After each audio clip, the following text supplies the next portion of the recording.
Hey guys, I am CA Angad Agnihotri. हमने start किया हुआ आईडीटी का रिवीजन सीरीज 4 चैप्टर कंप्लीट कर चुके हैं। आज है हमारा 5th chapter time of supply. और हर बार की तरह फिर से थैंक यू वेरी मच। आपका फीडबैक मुझे मिल रहा है, मुझे बहुत खुशी हो रही है कि मेरी वीडियोस ना सिर्फ आपको पसंद आ रही हैं, पर जो एमसीक्यू मैंने आपके लिए ड्राफ्ट किए हैं वो भी आप सॉल्व कर रहे हो, क्योंकि मुझे आप डाउट पूछ रहे हो, मैं डाउट सॉल्व कर रहा हूं। तो जो इस सीरीज को कराने का जो मेरा मोटिव था कि आप लोग एग्जाम के लिए रेडी हो जाओ, वो मोटिव पूरा हो रहा है। तो अब इस चेन को कंटिन्यू रखेंगे। मैं आपको रिवीजन वीडियोस दूंगा और आपको अच्छी लगी रही तो आप लाइक करोगे और कमेंट में मुझे फीडबैक बताओगे। ठीक है, चलो आज का चैप्टर है हमारा टाइम ऑफ सप्लाई। सर क्या होता है टाइम ऑफ सप्लाई? तो समझो, जिस टाइम मैंने सप्लाई किया, अब देखो मैं सप्लाई कर रहा हूं तो इसमें क्या पॉसिबिलिटीज हैं। मेरे पास से गुड्स चले गए या मेरे पास से सर्विस चली गई, सामने से मेरे पास पेमेंट आ गई, मैंने इनवॉइस इशू कर दिया यानी बिल दे दिया, बहुत सारी चीजें होती हैं। इन सब चीजों का मिक्स एंड मैच करके कुछ रूल्स बने हैं, कुछ सेक्शन ड्राफ्ट हुआ है, जिससे हम निकालेंगे टीओएस, टाइम ऑफ सप्लाई। मतलब वो टाइम जब जीएसटी के अकॉर्डिंग, जीएसटी डिपार्टमेंट के अकॉर्डिंग, सीजीएसटी एक्ट के अकॉर्डिंग सप्लाई हो गया है।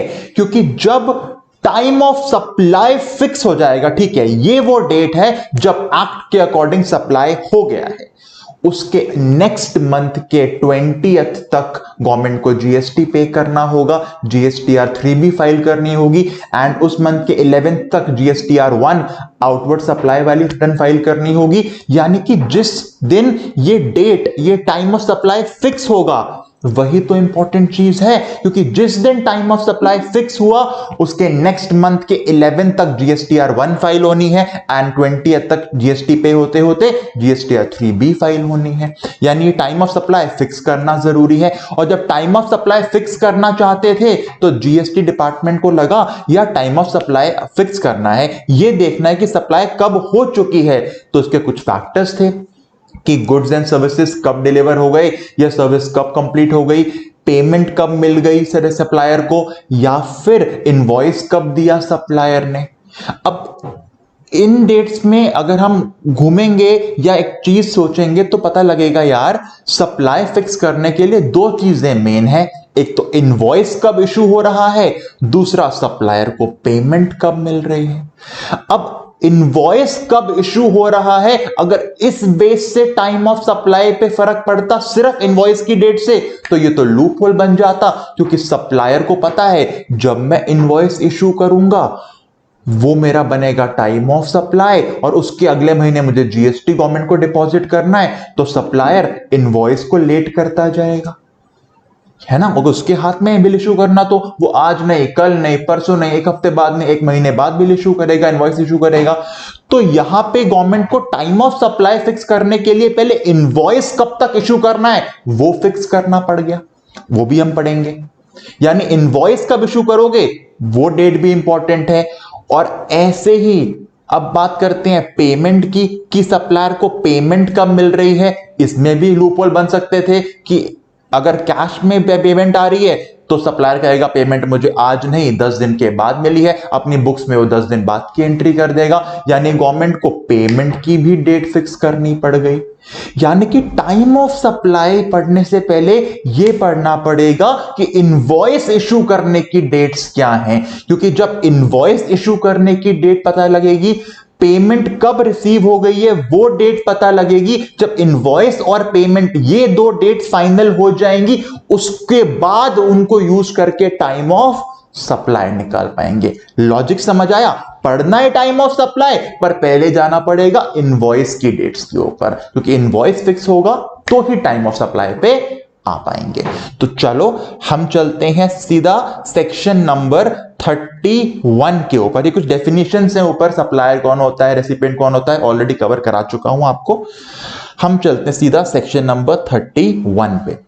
सेक्शन 31 कहता है, पहले गुड्स की बात करेंगे बाद में सर्विस देखेंगे, पहले गुड्स की बात करते हैं। सेक्शन 31 कहता है अगर कोई गुड्स का सप्लायर है तो हे गुड्स के सप्लायर, तुमको इनवॉइस कब तक इशू करना है पता है? सेक्शन 31 ने क्या बोला? सेक्शन 31 ने बोला देखो सप्लायर भाई साहब, गुड्स के केस में दो केस बन सकते हैं। पहला केस, जब गुड्स में मूवमेंट है, मतलब एक प्लेस से निकलकर गुड्स दूसरे प्लेस पे जाते हैं। एग्जाम्पल के लिए, मुझे ये पेन परचेज करना था, मैं शॉपकीपर के पास गया, मैंने उसको पेमेंट करी, शॉपकीपर से पेन लिया जो कि गुड्स है, पेन लेके मैं अपने घर पे आ गया। यानी पेन में मूवमेंट हुई ना, शॉपकीपर के पास से रेसिपिएंट के घर तक या उसकी शॉप तक या उसके बिजनेस यूनिट तक पेन की मूवमेंट हुई। यानी ये एग्जाम्पल हुआ उस केस का जब गुड्स में मूवमेंट थी, सप्लायर के पास लोकेशन अलग थी गुड्स की, रेसिपिएंट की गुड्स की लोकेशन अलग है। तो अगर मूवमेंट हो रही है गुड्स में, तो यहां पे सेक्शन 31 ने बोला इनवॉइस तब इशू होगा जब गुड्स का रिमूवल हो गया है। यानी द मोमेंट गुड्स रिमूव हो जाएंगे सप्लायर के पास से, उसी टाइम पे इनवॉइस इशू करना पड़ेगा। यानी गुड्स के केस में अगर गुड्स में मूवमेंट है तो सप्लायर बिना इनवॉइस के गुड्स को रिमूव नहीं कर सकता है। तो मैं अगर आपसे बोलूं सप्लायर ने 20 जुलाई को अपने पास से गुड्स रिमूव करे, तो वो लास्ट डेट क्या है जब इनवॉइस चला जाना चाहिए? 20 जुलाई। सर क्या उससे पहले दे सकता है इनवॉइस? हाँ, पहले इनवॉइस दो, कोई दिक्कत नहीं है, हम लास्ट डेट बता रहे हैं। अगर 25 जुलाई 25 जुलाई को गुड्स का रिमूवल है तो 25 जुलाई से पहले कभी भी इनवॉइस इशू कर दो, कोई दिक्कत नहीं है। पर 25 जुलाई के बाद अगर इनवॉइस इशू किया है तो तुमने सेक्शन 31 का कॉन्ट्रावेंशन कर दिया, तुम्हारे पे इंटरेस्ट वगैरह सेक्शन 31 जो बोलेगा वो लगा देंगे। यानी गुड्स के केस में अगर मूवमेंट है तो लास्ट डेट क्या है इनवॉइस इशू करने की? जिस दिन रिमूवल हुआ है वो डेट। सेकेंड केस, कई बार रिमूवल जब होता है गुड्स का उसमें मूवमेंट नहीं होती। मतलब समझो, ये रूम जहां मैं आपको पढ़ाता हूं, ये रूम मान लो मैंने रेंट पे लिया हुआ था, यहां मेरा लैपटॉप है, यहां मेरा एसी है, यहां मेरा फर्नीचर है। एक दिन मेरे मन में आया यार बहुत पढ़ा लिया, अब बंद, मुझे नहीं पढ़ाना और, तो मैं ये लैपटॉप, ये एसी, ये फर्नीचर निकाल के घर ले जाने लगा। इतनी देर में एक नया टीचर आया, कहता सर सर सर मुझे पढ़ाना है, आप तो पढ़ाना छोड़ रहे हो, तो क्यों ना ये लैपटॉप, ये एसी, ये फर्नीचर आप मुझे सेल कर दो, मैं कल से यहीं आके पढ़ाने लग जाऊंगा, क्योंकि आप तो जा रहे हो यहां से। मैंने कहा कोई दिक्कत नहीं है भाई, ले ले। मैंने उसको ये लैपटॉप, ये फर्नीचर, ये एसी सेल कर दिया। अब बताओ क्या ये लैपटॉप, फर्नीचर, गुड्स की मूवमेंट हुई? नहीं, पहले भी यहीं थे, अब भी यही है, बस ओनरशिप चेंज हो गई, मैं सप्लायर हट गया, अब वो रेसिपिएंट आके यहां पे पढ़ाएगा। यानी गुड्स पे ट्रांसफर तो हुआ, रिमूवल मेरे पास से तो हुआ, पर मूवमेंट नहीं हुई, गुड्स जहां थे वहीं के वहीं हैं। इसे कहते हैं डिलीवरी हो गई गुड्स की विदाउट रिमूवल, विदाउट मूवमेंट। जहां पहले थे वहीं अभी भी गुड्स हैं, मूवमेंट नहीं हुई, डिलीवरी हो गई। आप बताओ इनवॉइस कब तक चले जाना चाहिए था? इनवॉइस कब तक इशू कर देना चाहिए था? सर जिस दिन डिलीवरी कर दी उस दिन, मतलब जिस दिन मैं सारा सामान हैंड ओवर करूंगा सामने वाले पर्सन को, उस दिन तक मुझे इनवॉइस दे देना चाहिए था। सिंपल। ये था आपका गुड्स के केस में इनवॉइस कब तक चले जाना चाहिए। तो इसका आंसर है अगर मूवमेंट है गुड्स में, सप्लायर के पास से रेसिपिएंट की लोकेशन अलग है, मूवमेंट है, तो जब रिमूवल हो रहा है गुड्स का तब इनवॉइस चला जाना चाहिए, उससे पहले दो कोई दिक्कत नहीं है। पर लास्ट डेट क्या है? जब रिमूवल हो गया गुड्स का सप्लायर के पास से। और अगर गुड्स में मूवमेंट नहीं है तो जब डिलीवरी कर रहा हूं मैं तब तक इनवॉइस चला जाना चाहिए था। यह तो हुआ गुड्स के केस में इनवॉइस कब तक जाना चाहिए। पर मैंने आपको बताया चैप्टर के स्टार्ट में, टाइम ऑफ सप्लाई दो फैक्टर पे डिपेंड करता है, इनवॉइस पे और पेमेंट पे। अब बात करते हैं सर पेमेंट कब मिली है सप्लायर को, वो भी चलो फिक्स कर लेते हैं। पेमेंट हो सकती है दो चीजों की, मतलब दो चीजों नहीं, दो फैक्टर्स होते हैं पेमेंट में। पहला क्या? पहला, मुझे पेमेंट मेरे बैंक अकाउंट में कब मिली। मैं example check and online payments का ले रहा हूं, कैश का नहीं। कैश में तो सिंपल है यार, जब बुक्स में एंट्री करूंगा वो हो जाएगा। ऑनलाइन पेमेंट मुझे आई तो उसमें दो चीजें होंगी। हो सकता है ना आज रेसिपिएंट ने मुझे चेक काट के दे दिया और मैंने एक चेक बैंक में डाला, 2 दिन के बाद चेक क्लियर हुआ, मेरे अकाउंट में पैसे क्रेडिट हो गए। अब यहां पे मैं कब मानूं पेमेंट? जब मुझे चेक मिला वो, जब मेरे बैंक अकाउंट में क्रेडिट हुआ वो, या जब मैंने बुक्स में लिख दिया ओके पेमेंट रिसीव्ड वो। तो यहां गवर्नमेंट ने बोला भाई साहब चेक आपको कब मिल रहा है वो तो हमको नहीं पता ना, हम कैसे ट्रैक कर पाएंगे? तो गवर्नमेंट ने बोला पेमेंट के केस में हम देखेंगे आपने बुक्स ऑफ अकाउंट्स में एंट्री कब करी है, बुक्स ऑफ अकाउंट में एंट्री कब करी है कि पेमेंट हो गई है, या आपके बैंक के अंदर पैसे कब क्रेडिट हो गए हैं वो, विच एवर इज अर्लियर। मतलब सप्लायर अपने बुक्स में कब रिकॉर्ड कर रहा है कि पेमेंट मिल गई है उसको, या फिर सप्लायर के बैंक अकाउंट में क्रेडिट कब हो गया अमाउंट वो, विच एवर इज अर्लियर को मान लिया जाएगा कि पेमेंट हो गई है। तो एग्जांपल देखते हैं जल्दी से इसका, एक सेकंड। हाँ, 15 अप्रैल को मैंने बुक्स में रिकॉर्ड कर लिया कि पेमेंट मुझे मिल गई है, पर एक्चुअल मेरे अकाउंट में कब आई थी पेमेंट? 18 अप्रैल को। जीएसटी डिपार्टमेंट क्या मानेगा पेमेंट कब आ गई है? विच एवर इज अर्लियर, 15 अप्रैल को। अगला केस देखते हैं, 25 मई को मैंने रिकॉर्ड किया कि पेमेंट मुझे मिल गई है, पर एक्चुअली 20 को ही पेमेंट मेरे अकाउंट में आ चुकी थी। जीएसटी वाले क्या मानेंगे पेमेंट कब आ गई? Which ever is earlier, 20th में। थर्ड केस, दोनों ही सेम डेट पे हो गए तो कोई भी मान लो, सेम ही निकल के आना है, 18 अगस्त। यानी पेमेंट की जब बात करूंगा तो क्या मानोगे पेमेंट कब मिल गई है? जिस दिन आपके अकाउंट में पैसे क्रेडिट हुए या जिस दिन आपने बुक्स में रिकॉर्ड किया, विच एवर इज अर्लियर। ये थी आपकी पेमेंट की डेट। तो गुड्स के केस में हमने दोनों फिक्स कर लिए दोस्तों। दोनों कैसे फिक्स कर लिए हमने? इनवॉइस की लास्ट डेट क्या है? जब गुड्स की डिलीवरी हो गई है, अगर मूवमेंट नहीं था तो, और मूवमेंट था तो रिमूवल हो गया फैक्ट्री से तो वो। और पेमेंट की डेट क्या मानी जाती है? जिस दिन मैंने बुक्स में रिकॉर्ड किया वो, या जिस दिन मेरे बैंक में एंट्री होगी, विच एवर इज अर्लियर। तो जल्दी बताओ, अगर 5 मई को गुड्स में रिमूवल हुआ, 5 मई को गुड्स का रिमूवल हुआ, इनवॉइस कब तक चले जाना चाहिए था? सर 5 मई तक, उसी दिन तक, उस दिन इनवॉइस चला गया। क्या टाइम पे है? अलाउड है? बिल्कुल टाइम पे है। सर 15 जून को मैंने गुड्स का रिमूवल किया, पर इनवॉइस ना मैंने कुछ दिन पहले ही दे दिया था, 7 जून तक चल जाएगा? बिल्कुल चल जाएगा। लास्ट डेट होती है इनवॉइस की रिमूवल, उससे पहले तो क्या दिक्कत है गवर्नमेंट को? लेट में दिक्कत है गवर्नमेंट को, क्योंकि अगर इनवॉइस लेट होगा तो गवर्नमेंट को लगता है कि इनवॉइस लेट कर रहा है मतलब कुछ झोल है, मतलब चीटिंग करना चाहता है। पहले तो कोई दिक्कत नहीं है।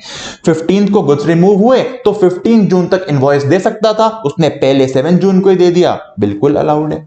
अगला केस देखो, 25 मई को गुड्स का रिमूवल हुआ, 25 मई तक इनवॉइस चला जाना चाहिए था, इनवॉइस 5 दिन लेट कर दिया, 30 मई को दिया। क्या अब अलाउड है? अब अलाउड नहीं है। अब सेक्शन 31 का कॉन्ट्रवेंशन हो गया है तो लेट फीस लग जाएगी। समझ आ गया? सेक्शन 31 ने क्या बोला? गुड्स के केस में इनवॉइस कब तक जाना चाहिए, और पेमेंट भी देख लिया हमने कब तक मानी जाएगी कि आ गई आप तक। अब इन दोनों का मिक्स एंड मैच करके हम पढ़ेंगे time of supply of goods, section number 12। हमने फिक्स कर लिया कि इनवॉइस कब तक जाना चाहिए था, और यह भी फिक्स कर लिया कि आपको पेमेंट कब मिली है, वो भी फिक्स कर लिया है ना। अब इन दोनों का यूज करके बताएंगे कि गुड्स के केस में टाइम ऑफ सप्लाई क्या बनेगा, क्योंकि जो टाइम ऑफ सप्लाई बन गया उसके अगले महीने की 11th तक जीएसटीआर 1 फाइल होगी और 20th तक जीएसटी पे होगी, जीएसटीआर 3 भी फाइल होगी। तो देखो क्या बोला, एक काम करो, पढ़ो मत, मुझसे एक्ट में पढ़ो, सुन लो। गुड्स के केस में टाइम ऑफ सप्लाई 2 क्वेश्चन पूछेगा आपसे। क्या क्वेश्चन पूछेगा? 2 क्वेश्चन। पहला क्वेश्चन, भाई साहब क्या इनवॉइस टाइम पे इशू हो गया था? क्या क्वेश्चन पूछा? भाई साहब क्या इनवॉइस टाइम पे इशू हो गया था? अगर हां तो इनवॉइस की डेट बन गई टाइम ऑफ सप्लाई। पहला क्वेश्चन क्या पूछा? क्या इनवॉइस टाइम पे इशू हो गया था? अगर हां तो इनवॉइस की डेट बन गई टाइम ऑफ सप्लाई।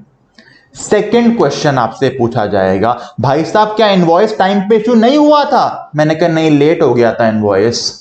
तो अब बोला जाता है अगर इनवॉइस लेट हो गया था तो गुड्स कब रिमूव हुए थे, वो बन गया टाइम ऑफ सप्लाई। क्लियर? यानी कि गुड्स के केस में टाइम ऑफ सप्लाई क्या बनेगा? दो क्वेश्चन पूछेंगे आपसे, क्या इनवॉइस टाइम पे इशू हुआ था? हां, तो इनवॉइस की डेट बन गई time of supply. Second question आपसे पूछा जाएगा, सर क्या इनवॉइस टाइम पे इशू नहीं हुआ था? मैंने कहा नहीं, तो जब गुड्स रिमूव हुए थे या डिलीवरी हुई थी अगर मूवमेंट नहीं है तो वो बन जाएगा time of supply. Sir payment का रोल ही नहीं आया? हां, पेमेंट का रोल नहीं आया क्योंकि एक नोटिफिकेशन आई थी 66/2017, याद करनी पड़ेगी। नोटिफिकेशन नंबर क्या है? 66/2017।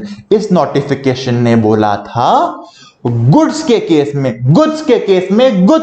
में सिर्फ और सिर्फ गुड्स के केस में, वो भी फॉरवर्ड चार्ज वाले गुड्स, रिवर्स चार्ज की बात ही नहीं कर रहा। रिवर्स चार्ज का टाइम ऑफ सप्लाई अलग तरीका निकलता है, वो तो मैंने बताया नहीं है, सिर्फ गुड्स की बात कर रहा हूं। गुड्स के केस में, वो भी फॉरवर्ड चार्ज वाले गुड्स के केस में, हम पेमेंट कोई देखते ही नहीं है टाइम ऑफ सप्लाई निकालते हुए, हम पेमेंट को देखते ही नहीं है टाइम ऑफ सप्लाई निकालते हुए। यानी पेमेंट अगर एडवांस में आई हो तो भी फर्क नहीं पड़ता।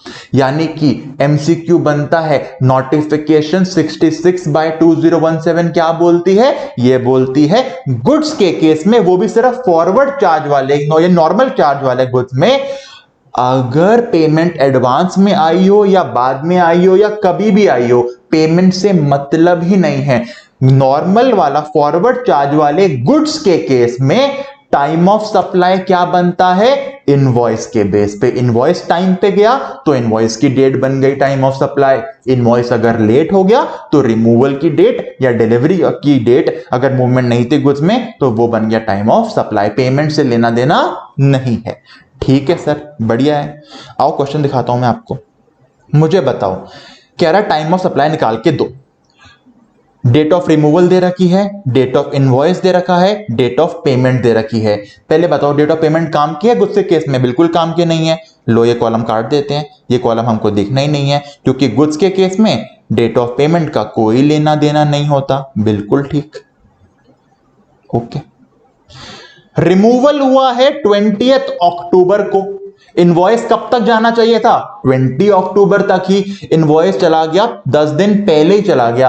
पहले जा सकता है, कोई दिक्कत है? पहले जा सकता है। यानी इनवॉइस टाइम पे गया, बिल्कुल टाइम पे गया। और इनवॉइस टाइम पे गया है तो क्या बनेगा? टीओएस, इनवॉइस की डेट, यानी कि 10 अक्टूबर। क्लियर? बिल्कुल सर। अगला देखते हैं।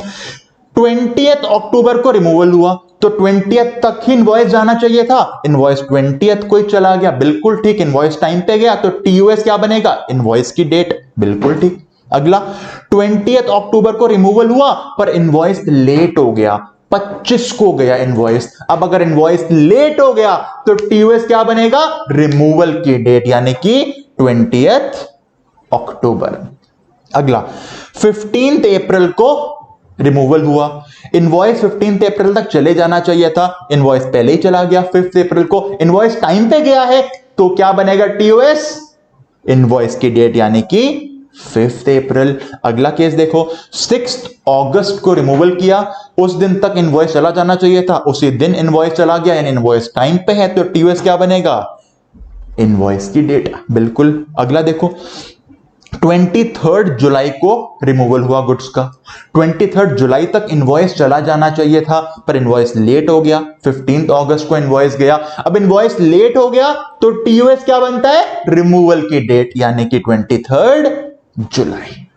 क्लियर? कोई दिक्कत नहीं? सर गुड्स तो बहुत सिंपल है, पेमेंट देखनी नहीं है, सिर्फ गुड्स देखना है। इनवॉइस टाइम पे है तो इनवॉइस की डेट बन जाती है टीओएस, इनवॉइस लेट हो गया तो रिमूवल की डेट बन जाती है टीओएस। बिल्कुल ठीक। अगला देखो, आकाश ने गुड्स रिमूव किए 5 लाख रुपीस के 25 जून को। 25 जून को गुड्स रिमूव हो रहे हैं, इनवॉइस कब तक जाना चाहिए था? 25 जून तक ही। इनवॉइस गया 3 दिन पहले 22 जून को, कोई दिक्कत नहीं है, पहले जा सकता है, यानी इनवॉइस टाइम पे है तो इनवॉइस की डेट बन जाएगी टाइम ऑफ सप्लाई। पेमेंट से मतलब होता ही नहीं है गुड्स के केस में, काट दो उसको। ठीक है सर। अगला देखो, गुड्स रिमूव हुए 30 जून को। 30 जून को गुड्स रिमूव हुए, 30 जून तक इनवॉइस चला जाना चाहिए था, इनवॉइस चला गया 30 जून को। पेमेंट एडवांस में आ गई थी पर पेमेंट से मतलब ही नहीं है। नोटिफिकेशन 66/2017 कहती है गुड्स के केस में एडवांस से मतलब ही नहीं होता, भूल जाओ, काट के फेंक दो। तो इनवॉइस टाइम पे गया तो इनवॉइस की डेट बन गई टाइम ऑफ सप्लाई 30 जून। अगला देखो, गुड्स रिमूव करे 8 जुलाई को, इनवॉइस पहले ही चला गया था, 2 जुलाई को इनवॉइस टाइम पे गया, इनवॉइस की डेट बन गई टाइम ऑफ सप्लाई, पेमेंट से लेना देना ही नहीं है। नोटिफिकेशन 66/2017 कहती है पेमेंट मत देखो। अगला केस देखो, लास्ट केस, गुड्स रिमूव हुए 18 अगस्त को, इनवॉइस गया लेट, 25 अक्टूबर को इनवॉइस लेट हो गया, तो अब रिमूवल की डेट पकड़ेंगे 18 अगस्त, वो हमारा बन जाएगा टाइम ऑफ सप्लाई, पेमेंट से लेना देना ही नहीं है। नोटिफिकेशन 66/2017 कहती है गुड्स के केस में टीओएस बनेगा हमेशा इनवॉइस की डेट पे या रिमूवल के ऊपर। क्लियर हो गया sir? Very good, very very good.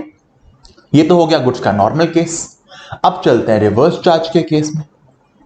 Reverse charge पता ना क्या होता है? हाँ सर, अब 2 चैप्टर पहले ही पढ़ा था। सप्लायर गुड्स या सर्विस, सप्लायर गुड्स देगा, अभी गुड्स की बात कर रहा हूं, यानी कैशू नट, सिल्क यार्न, लॉटरी टिकट्स, उनकी बात कर रहा हूं, सर्विस की बात नहीं कर रहा हूं।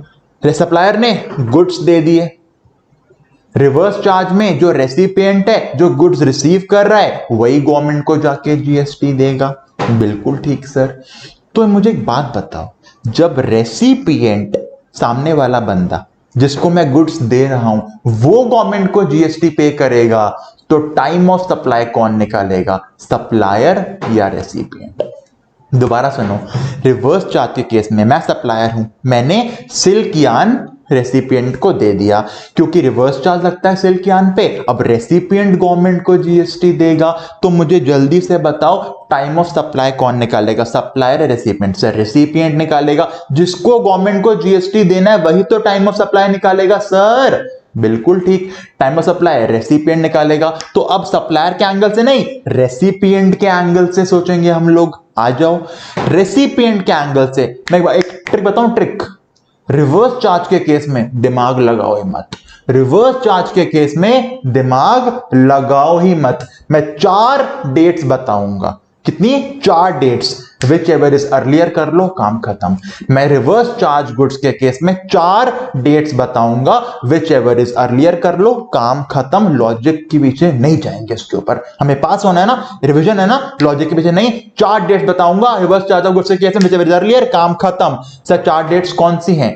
रेसिपिएंट को गुड्स रिसीव कब हुए। सर इसमें रिमूवल क्यों नहीं देख रहे? क्योंकि यहां रेसिपिएंट के एंगल से सोचना है, क्योंकि वो जीएसटी गवर्नमेंट को देगा, तो हम रेसिपिएंट के एंगल से जाएंगे। उसको रिमूवल से क्या मतलब? उसको मतलब है रिसीव कब हुए मुझे goods. Okay sir. Date of payment, उसने तो पेमेंट करनी थी ना, वो तो रेसिपिएंट है, वो तो मुझे पेमेंट करेगा, तो वो देखेगा उसकी बुक्स में पेमेंट डेबिट कब हुई है। अब क्रेडिट नहीं, अब डेबिट देखेंगे, क्योंकि अब रेसिपिएंट के एंगल से सोच रहे हैं। यानी पहली चीज क्या थी? डेट, उसको गुड्स मिले कब। सेकंड डेट, उसके बुक्स में कब रिकॉर्ड हो गया कि पेमेंट हो गई। तीसरा, उसके अकाउंट से पैसे कब कट गए, कब डिडक्ट हो गए, वो डेट। और चौथी को स्टार मार्क करना, जो इनवॉइस की डेट होगी वो काम की नहीं है, जो इनवॉइस की डेट होगी वो काम की नहीं है, जो इनवॉइस की डेट होगी वो काम की नहीं है। इनवॉइस प्लस 30 डेज, मतलब 31st day from the invoice काम का है। रिवर्स चार्ज ऑफ गुड्स के केस में इनवॉइस की डेट काम की नहीं है, इनवॉइस की जो डेट होती है उसमें 30 डेज जोड़ो, मतलब 31st day from the invoice काम का होता है। ये आ गई आपकी 4 डेट्स। और गुड्स के केस में जब रिवर्स चार्ज लग रहा है, इन चारों में से विच एवर इज अर्लियर बनेगा time of supply. Sir 4 dates क्या क्या है? गुड्स रिसीव कब हुए, मेरी बुक्स से पेमेंट कब, मेरी बुक्स में कब एंट्री है कि पेमेंट हो गई, मेरे बैंक से पेमेंट कब कट गई, डिडक्ट हो गई, डेबिट हो गई, या इनवॉइस प्लस 30 डेज, मतलब 31st day from the invoice. इन 4 डेट में विच एवर इज अर्लियर बन जाएगा टाइम ऑफ सप्लाई। आओ क्वेश्चन देखते हैं। गुड्स कब मिले वो दे रखा है, इनवॉइस कब इशू हुआ वो दे रखा है। पहले बताओ इनवॉइस कब इशू हुआ वो इंपॉर्टेंट है? नहीं, इसमें 30 डेज जोड़ो, 31st डे इंपॉर्टेंट है। बिल्कुल ठीक है। पेमेंट कब हुई? मेरी बुक्स में रिकॉर्ड और मेरे अकाउंट से पैसे कब कट गए वो। एक बार बताऊं, कंफ्यूज करने के लिए कई बार क्वेश्चन दे देगा सप्लायर के अकाउंट में पैसे कब गए, सप्लायर ने बुक ऑफ में एंट्री कब करी, उससे कंफ्यूज मत होना, वो काट देना। भाई रिवर्स चार्ज के केस में रेसिपिएंट गवर्नमेंट को जीएसटी देता है, तो अगर सप्लायर के डिटेल दे रखे हैं वो कंफ्यूज करने के लिए, वो काट दो। जो गवर्नमेंट को जीएसटी पे कर रहा है रेसिपिएंट, वही तो टाइम ऑफ सप्लाई निकालेगा। ठीक है सर, ओके। तो काम करते हैं, सबसे पहले इनवॉइस के बेस पे 31st डे निकाल लेते हैं, फिर इनवॉइस वाले कॉलम को काट देंगे क्योंकि इनवॉइस वाला कॉलम काम का नहीं है, 31st डे वाला काम का है। 20 अक्टूबर को इनवॉइस इशू किया था, 20 अक्टूबर को इनवॉइस इशू किया था। एक ट्रिक बताऊं, ट्रिक समझो। जो मंथ 31st डे का होता है, जो मंथ 31 डेज का होता है, जो मंथ 31 डेज का होता है उसमें 31st डे सेम डेट अगले महीने की निकलती है। क्या बोला मैंने? जो महीना 31 डेज का होता है उसमें 31st डे अगले महीने की सेम डेट को निकलता है। मतलब अगर 20 अक्टूबर में 31 डेज जोड़ने हैं तो 20 नवंबर, क्योंकि अक्टूबर 31 डेज का होता है। 15 अक्टूबर को इनवॉइस की डेट थी, इसका 31st डे चाहिए तो 15 का 15th ही बनेगा क्योंकि अक्टूबर 31 डेज का होता है। 15 अक्टूबर को इनवॉइस गया, इसका 31st डे चाहिए क्योंकि अक्टूबर 31 डेज का होता है, तो 15 नवंबर बनेगा 31st डे। ठीक है सर। 10 अक्टूबर को इनवॉइस गया क्योंकि अक्टूबर 31 डेज का होता है, तो इसमें भी 10 नवंबर ही बनेगा 31st डे। और अगर कोई मंथ 30 डेज का होता तो एक दिन पहले बन जाता, एक दिन पहले बन जाता, यानी कि 9th बन जाता उस केस में। ठीक है, नहीं समझ आया तो ऐड कर लेना भाई, कोई दिक्कत नहीं है। खैर, इनवॉइस काट दे, इनवॉइस काम का नहीं है, काम का क्या है? 31st day from the invoice. अब बहुत सिंपल है, अब विच एवर इज अर्लियर खेलना है। 4 डेट्स आपके सामने आ चुकी हैं, गुड्स कब मिले, पेमेंट की एंट्री कब हुई बुक्स में, डेबिट कब हुआ पेमेंट से, और 31st day from the invoice. 4 date आपके सामने है, विच एवर इज अर्लियर बन जाएगा टाइम ऑफ सप्लाई। 22 अक्टूबर, 20 नवंबर, 23 अक्टूबर, 25 अक्टूबर, विच एवर इज अर्लियर 22 अक्टूबर बन गया टाइम ऑफ सप्लाई। अगला देखो, 22 अक्टूबर, 15 नवंबर, 17 अक्टूबर, 18, विच एवर इज अर्लियर 17 अक्टूबर। अगला 22 अक्टूबर, 15 नवंबर, 2018, विच एवर इज अर्लियर 18 अक्टूबर। अगला देखो 22 अक्टूबर, 10 नवंबर, 23, 25, 11, इसका आ गया आपका answer 22 October, whichever is earlier. Simple, काम खत्म। ये था आपका रिवर्स चार्ज वाला गुड्स का, समझ आ गया? हाँ जी सर, बस याद रखना इनवॉइस काम का नहीं है, 31st day from the invoice काम का है। ओके सर जी। अगला वाउचर। सर वाउचर क्या होता है? कभी शॉपर स्टॉप गए शॉपिंग करने?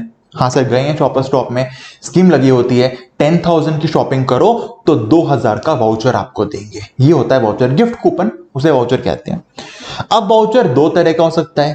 पहला केस, शॉपर स्टॉप बोलेगा जो हम आपको 2,000 का 2,000 का कूपन दे रहे हैं ना, इस कूपन से सिर्फ और सिर्फ रीबॉक के शूज ही खरीद सकते हो, या इस कूपन से सिर्फ और सिर्फ लिवाइस के कपड़े खरीद सकते हो, या इस कूपन से सिर्फ और सिर्फ कुछ भी एक आइटम खरीद सकते हो जो फिक्स कर दिया गया है। मतलब अगर जब आपको वाउचर मिला, वो वाउचर कहां रिडीम करना है, किस प्रोडक्ट में रिडीम करना है, ये फिक्स कर दिया। अगर फिक्स कर दिया तो टाइम ऑफ सप्लाई बनेगा जिस दिन आपको वाउचर मिल गया, इशू हो गया, वो डेट। मतलब वाउचर को कहां यूज करना है, अगर वो आइडेंटिफिएबल है, हमें पता है इस वाउचर से यही पर्टिकुलर चीज खरीद सकता हूं, तो जिस दिन वाउचर इशू हो रहा है वही बन जाएगा टाइम ऑफ सप्लाई। लॉजिक भी है इसका। भाई शॉपर स्टॉप वाले अगर आपको 2,000 का वाउचर दे रहे हैं और कह रहे हैं इस 2,000 से सिर्फ और सिर्फ रीबॉक के शूज ही खरीदना, यानी ये वाउचर कहीं और यूज नहीं होगा, सिर्फ रीबॉक के शूज में यूज होगा, तो ये साफ साफ इंडिकेट कर रहा है शॉपर स्टॉप वाले ऑलरेडी रीबॉक से टाई अप कर चुके हैं, तभी तो कूपन यूज करने का मौका दिया है। तो जब टाई अप हो चुका है, इट मीन सप्लाई ऑलरेडी बन चुकी है, उनको पता है जीएसटी रेट कितना है, क्या वैल्यू है गुड्स की, सब उनको पता है, सप्लाई बन चुकी है। इसीलिए कहते हैं अगर वाउचर इशू करते टाइम पता है वाउचर किस गुड्स के लिए यूज होगा, तो फिर जिस दिन वाउचर इशू हुआ वही बन जाएगा टाइम ऑफ सप्लाई। पर सेकेंड केस लेते हैं, शॉपर स्टॉप ने वाउचर तो दे दिया 2000 का, बोला इतना बड़ा शॉपर स्टॉप है 2000 का, जो मर्जी लेना है लो, परफ्यूम लेने हैं परफ्यूम लो, शूज लेने हैं शूज लो, कपड़े लेने हैं कपड़े लो, पर्स लेना है पर्स लो, ऑप्शन दे दिया कहीं भी यूज करो। अब बताओ, अब मैं परफ्यूम लूंगा वाउचर से तो उस पर अलग जीएसटी का रेट होगा परफ्यूम पे, मैं शूज लूंगा शूज पे अलग जीएसटी का रेट होगा, अपैरल्स यानी कपड़े लूंगा उस पर जीएसटी का अलग रेट होगा। तो अगर वाउचर इशू करते टाइम किस प्रोडक्ट में यूज करना है वो नहीं बताया तो फिर तो वेट करना पड़ेगा, जिस दिन वाउचर रिडीम करके गुड्स लेके जाओगे उस दिन बनेगा टाइम ऑफ सप्लाई। पहले कैसे बना दे, पता ही नहीं किस प्रोडक्ट के लिए लगाना है तो क्या रेट लगाएंगे जीएसटी का। इसीलिए बोला अगर वाउचर रिडीम करते टाइम बनेगा टाइम ऑफ सप्लाई, अगर वाउचर में नहीं लिखा था किस प्रोडक्ट के लिए यूज करना है। यानी वाउचर केस में दो चीजें याद रखना, पहली चीज वाउचर केस में जब वाउचर इशू कर रहा हूं पता है किस प्रोडक्ट के लिए यूज करना है, इसे कहते हैं सप्लाई आइडेंटिफिएबल है, तो जिस दिन वाउचर इशू हुआ वो बन गया टाइम ऑफ सप्लाई। पर वाउचर इशू करते हुए नहीं पता, आइडेंटिफिएबल नहीं है सप्लाई, मैं कहीं भी यूज कर सकता हूं, तो फिर जब रिडीम करोगे वाउचर वो बनेगा टाइम ऑफ सप्लाई। तो मुझे बताओ, अक्षिता मैडम 15 अक्टूबर को वाउचर जीती हैं, कब जीती हैं 15 अक्टूबर को, और वाउचर ने बोल दिया यूसीबी ब्रांड के कपड़े ही खरीदने हैं। ओके, ये तो आइडेंटिफाइबल हो गया। कब जीते वाउचर 15 अक्टूबर को, टाइम ऑफ सप्लाई क्या बन जाएगा 15 अक्टूबर। अब जब भी रिडीम करने जाएगी उससे मतलब नहीं है। अगला, मिस्टर आरव वाउचर जीते 8000 रुपीज का 15 जुलाई को अमेजॉन से, जो बहुत तरह के प्रोडक्ट में डील करती है। अरे ये तो बताया नहीं कि लेना क्या है, कुछ भी ले सकते हैं अमेजॉन से, मतलब और कुछ भी ले सकते हो तो क्या जीएसटी का रेट बनेगा पता नहीं, जब रिडीम करोगे वाउचर तब पता लगेगा।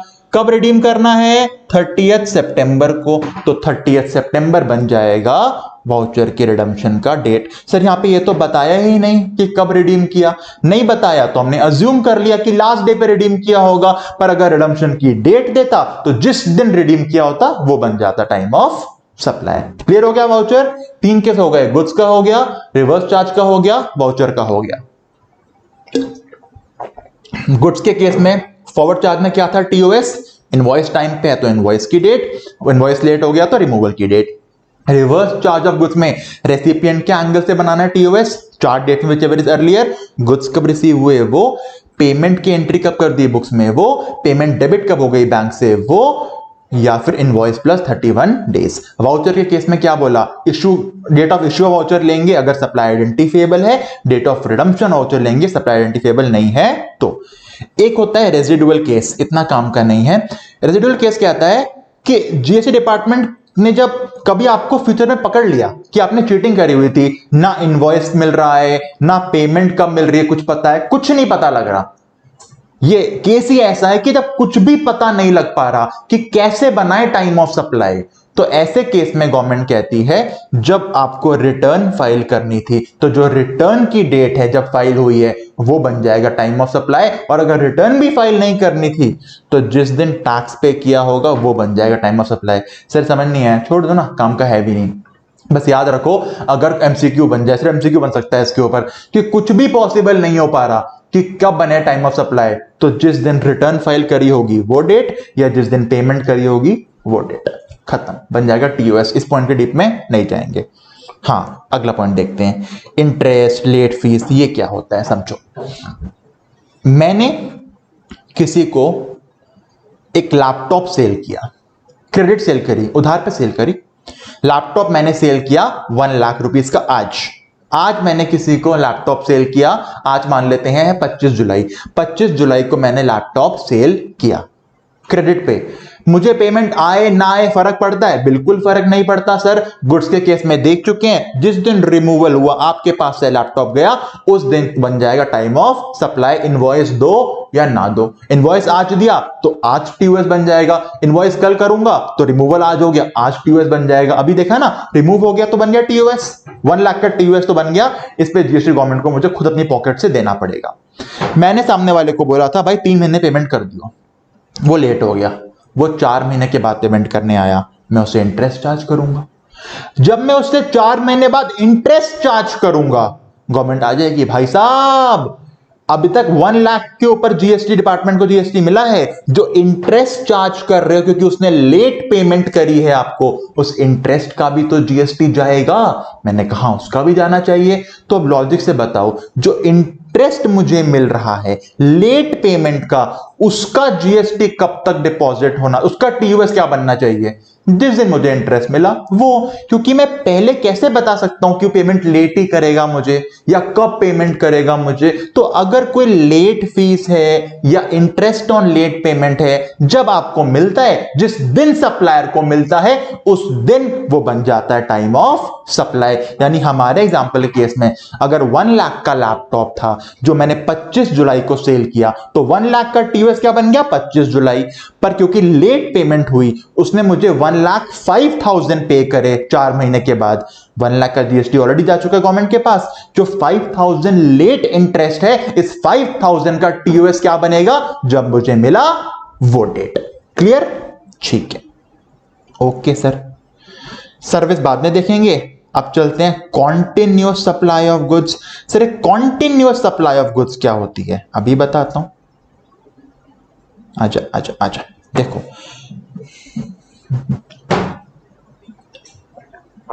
कई बार ना सप्लायर और recipient same goods on a recurring basis लेते रहते हैं। एग्जांपल के लिए आपका न्यूज़पेपर वाला, आपका दूध वाला पेपर वाला क्या करते हैं? डेली घर में दूध देने आते हैं, पेपर देने आते हैं, क्या डेली पेमेंट लेके जाते हैं? नहीं सर, वो डेली दूध और पेमेंट, दूध या न्यूज़पेपर देते रहते हैं। फिर एक मंथ एंड होने के बाद वो एक पर्ची देके जाते हैं कि भाई साहब इतना अमाउंट, पूरे इतना लीटर दूध, ये इतने न्यूज़पेपर पूरे दिन आपको दिए थे, इसकी पेमेंट कर दो। तो जो महीना एंड होने पे, देखो महीने भर क्या चला? कॉन्टिन्यूस सप्लाई गुड्स की। दूध वाला या पेपर वाला कॉन्टिन्यूस सप्लाई गुड्स की करते जा रहे थे। मंथ एंड हो गया, यानी पीरियड खत्म हो गया। यहां पे पीरियड क्या था? 1 महीना, वो खत्म हो गया। तो उसने स्टेटमेंट इशू कर दी। उस पेपर को क्या बोला जाता है? स्टेटमेंट इशू कर दी कि भाई साहब इस पूरे पीरियड में, जो हमारे एग्जांपल में 1 महीना था, इसमें इतना लीटर दूध या इतने न्यूज़पेपर मैंने आपको डिलीवर करे। मान लो अप्रैल की बात करते हैं, तो अप्रैल में 1 से लेके 30 अप्रैल तक जितना भी दूध सप्लाई हुआ था, मिल्कमैन का एग्जांपल ले रहा हूं, उसने 30 अप्रैल को मुझे स्टेटमेंट लाके इशू कर दी। वो पेपर दे दिया 30 अप्रैल को, भाई साहब इतना दूध मैंने आपके पास सप्लाई किया था। मैंने कहा ठीक है, मैंने 2 मई को 2 दिन के बाद पेमेंट कर दी कि इस महीने जितना भी दूध आया था उसकी पेमेंट कर दी। यानी इसमें 2 डेट्स काम की हो गई। कॉन्टिन्यूस सप्लाई हो रहा है ना, रिकरिंग बेसिस सप्लाई हो रहा है। यहां पे मैंने 30/4 को मुझे स्टेटमेंट इशू हुई थी कि कितना सप्लाई हुआ था, 2 दिन के बाद मैंने पेमेंट कर दी। तो यहां पे कहते हैं इनवॉइस कब तक इशू करना है दूध वाले को या न्यूज़पेपर वाले को? विच एवर इज अर्लियर, कि उसने स्टेटमेंट कब दी या उसको पेमेंट कब मिल गई, विच एवर इज अर्लियर। यानी 30/4 को स्टेटमेंट थी, 2 मई को पेमेंट थी, which ever is earlier 30th अप्रैल। तो 30th अप्रैल को इनवॉइस इशू हो जाना चाहिए था। एक और एग्जांपल लेते हैं। 1 से लेके 30 अप्रैल तक मैं दूध ले रहा था। मैंने ना क्या किया, मैंने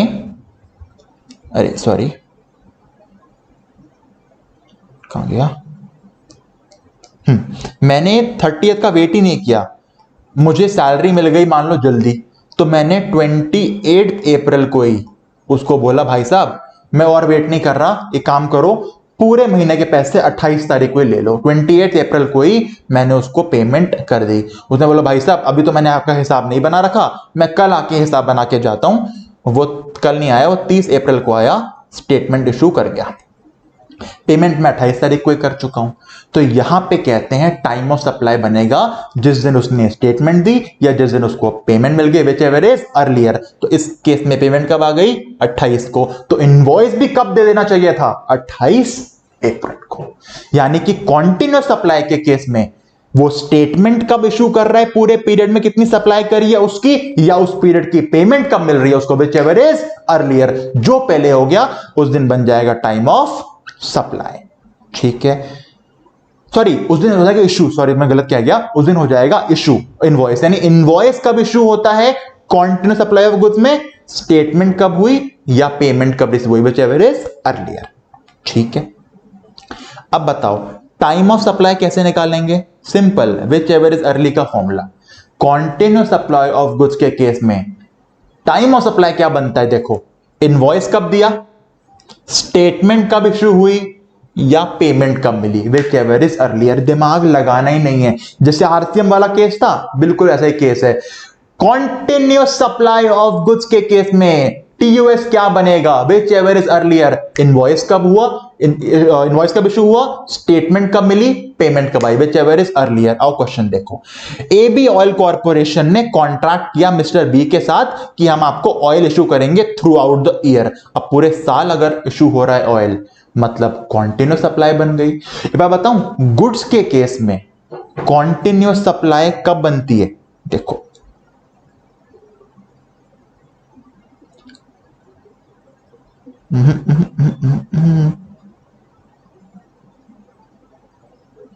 आजा आजा आजा आजा, देखो गुड्स के केस में कॉन्टिन्यूस सप्लाई होती है जब भी आप रेगुलर बेसिस पे कोई कॉन्ट्रैक्ट करते हो, मतलब कि मैं रेगुलर बेस पे गुड्स की डिलीवरी करता रहूंगा। दूध वाला पेपर वाला एग्जांपल है इसका। उसके बाद घर में गैस आती है, गैस जो कई बार कनेक्शन से गैस आती है, वो इसका एग्जांपल बन सकता है। इसमें ना हो सकता है एक हफ्ता भी अगर लगातार सप्लाई हो तो बन जाए कॉन्टिन्यूस सप्लाई गुड्स की, हो सकता है 20 दिन तक सप्लाई हो तो बन जाए कॉन्टिन्यूस, हो सकता है 4 महीने 5 महीने तक बन जाए, वो होता है कॉन्टिन्यूस। गुड्स के केस में कॉन्टिन्यूस सप्लाई बोलने के लिए कोई फिक्स पीरियड नहीं है, हफ्ते को भी बोल सकते हैं कॉन्टिन्यूस, महीने को बोल सकते हैं कॉन्टिन्यूस। सर हफ्ता फिक्स पीरियड क्यों बोल रहे हो, क्योंकि जब मैं कॉन्टिन्यूस सप्लाई ऑफ सर्विस बताऊंगा, सर्विस के केस में कम से कम 3 महीने होना चाहिए तो बनता है सर्विस का कॉन्टिन्यूस। गुड्स के केस में 3 महीने का पॉइंट नहीं है, हो सकता है 10 दिन तक कॉन्टिन्यूस सप्लाई ले रहे हो तो भी बन जाए कॉन्टिन्यूस सप्लाई, ठीक है। सर्विस के केस में 3 महीने का पॉइंट होता है।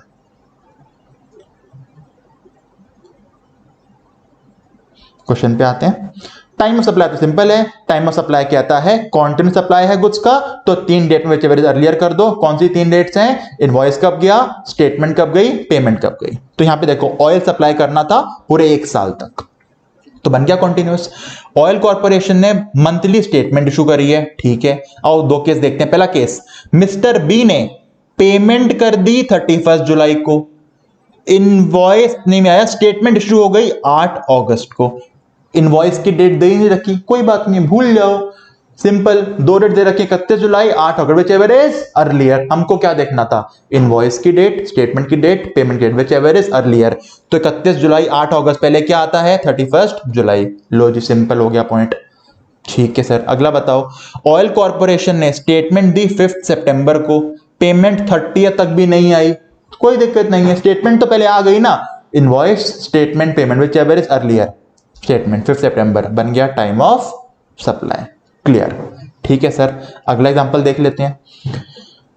इन डेट्स में गुड्स रिमूव हुए हैं, काम का ही नहीं है रिमूवल, हमें काम का क्या है, statement, invoice, payment. Statement 1/11, payment 5/11, invoice 1/11, which ever is earlier 1/11। Statement 3 नवंबर को, पेमेंट 6 नवंबर को, इनवॉइस 2 नवंबर को, which ever is earlier sir 2 November, clear. Statement 2 नवंबर को, पेमेंट पहले ही आ गई थी 28 अक्टूबर को, invoice 4 November, which ever is earlier 28 October.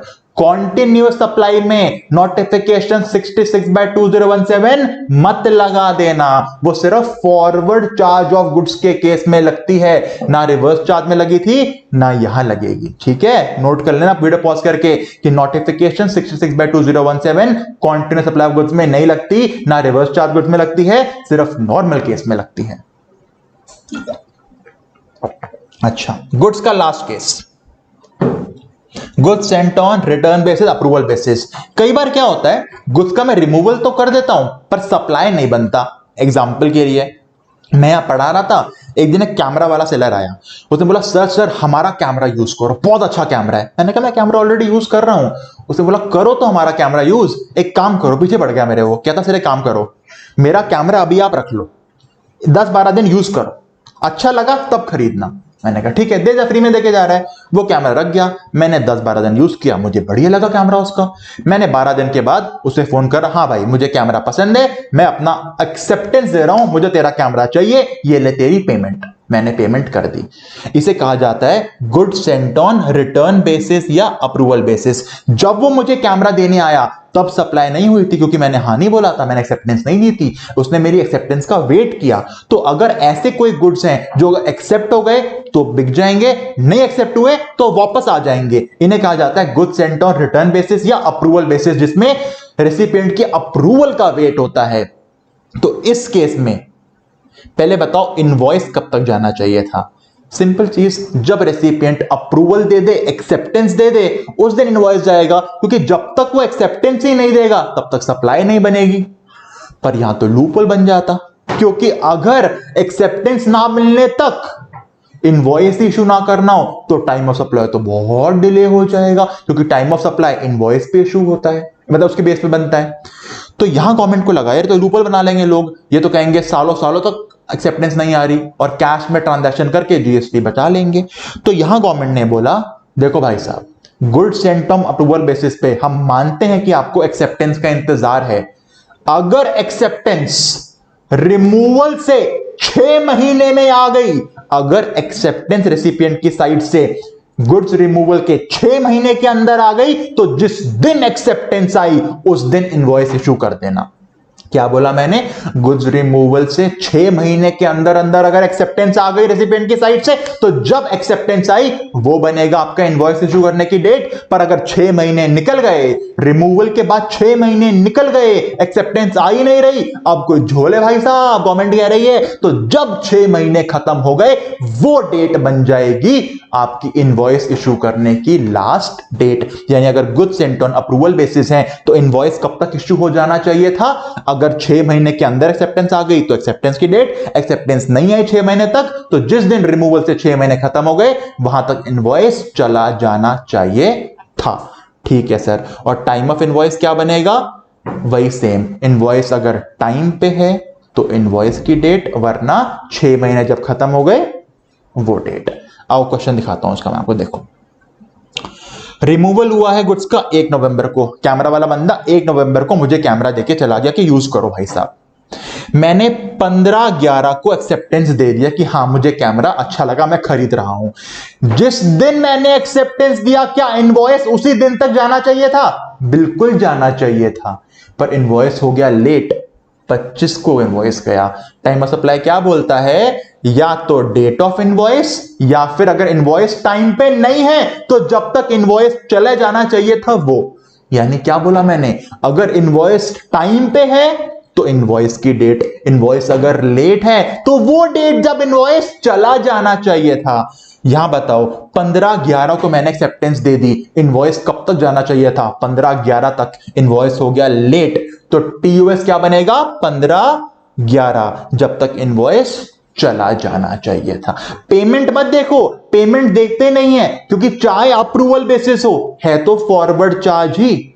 Sir मतलब कैमरामैन मुझे कैमरा देके गया, चाहे मैं 1 महीने बाद एक्सेप्टेंस दूंगा, जीएसटी तो वही गवर्नमेंट को देगा ना सप्लायर, कैमरा पे रिवर्स चार्ज तो आता नहीं है। यानी इस केस में भी 66/2017 लगेगा।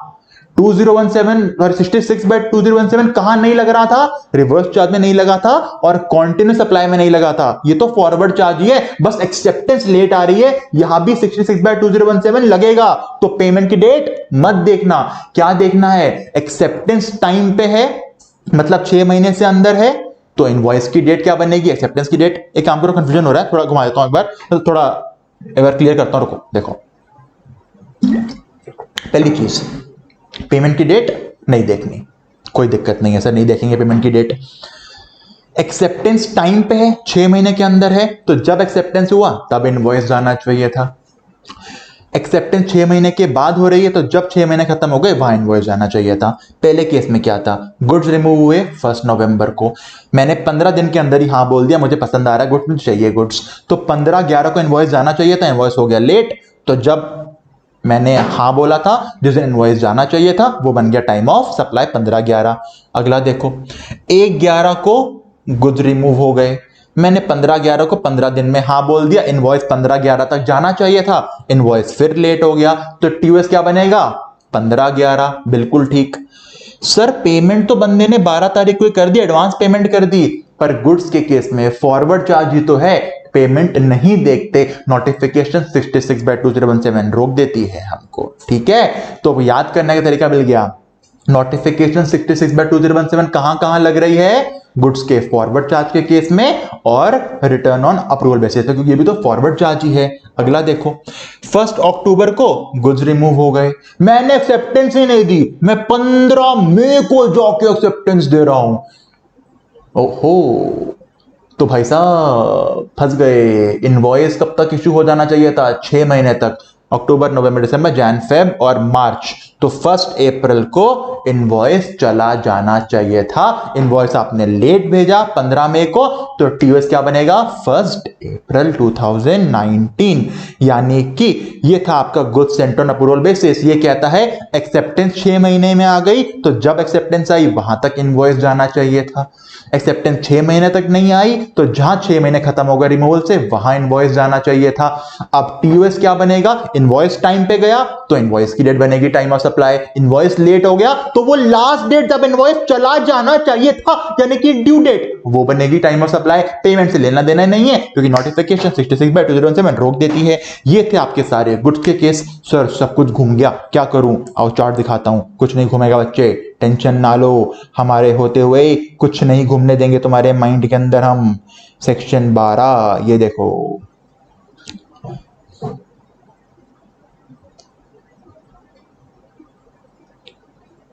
देखो गुड्स के केस में इनवॉइस कब जाना चाहिए? रिमूवल तक।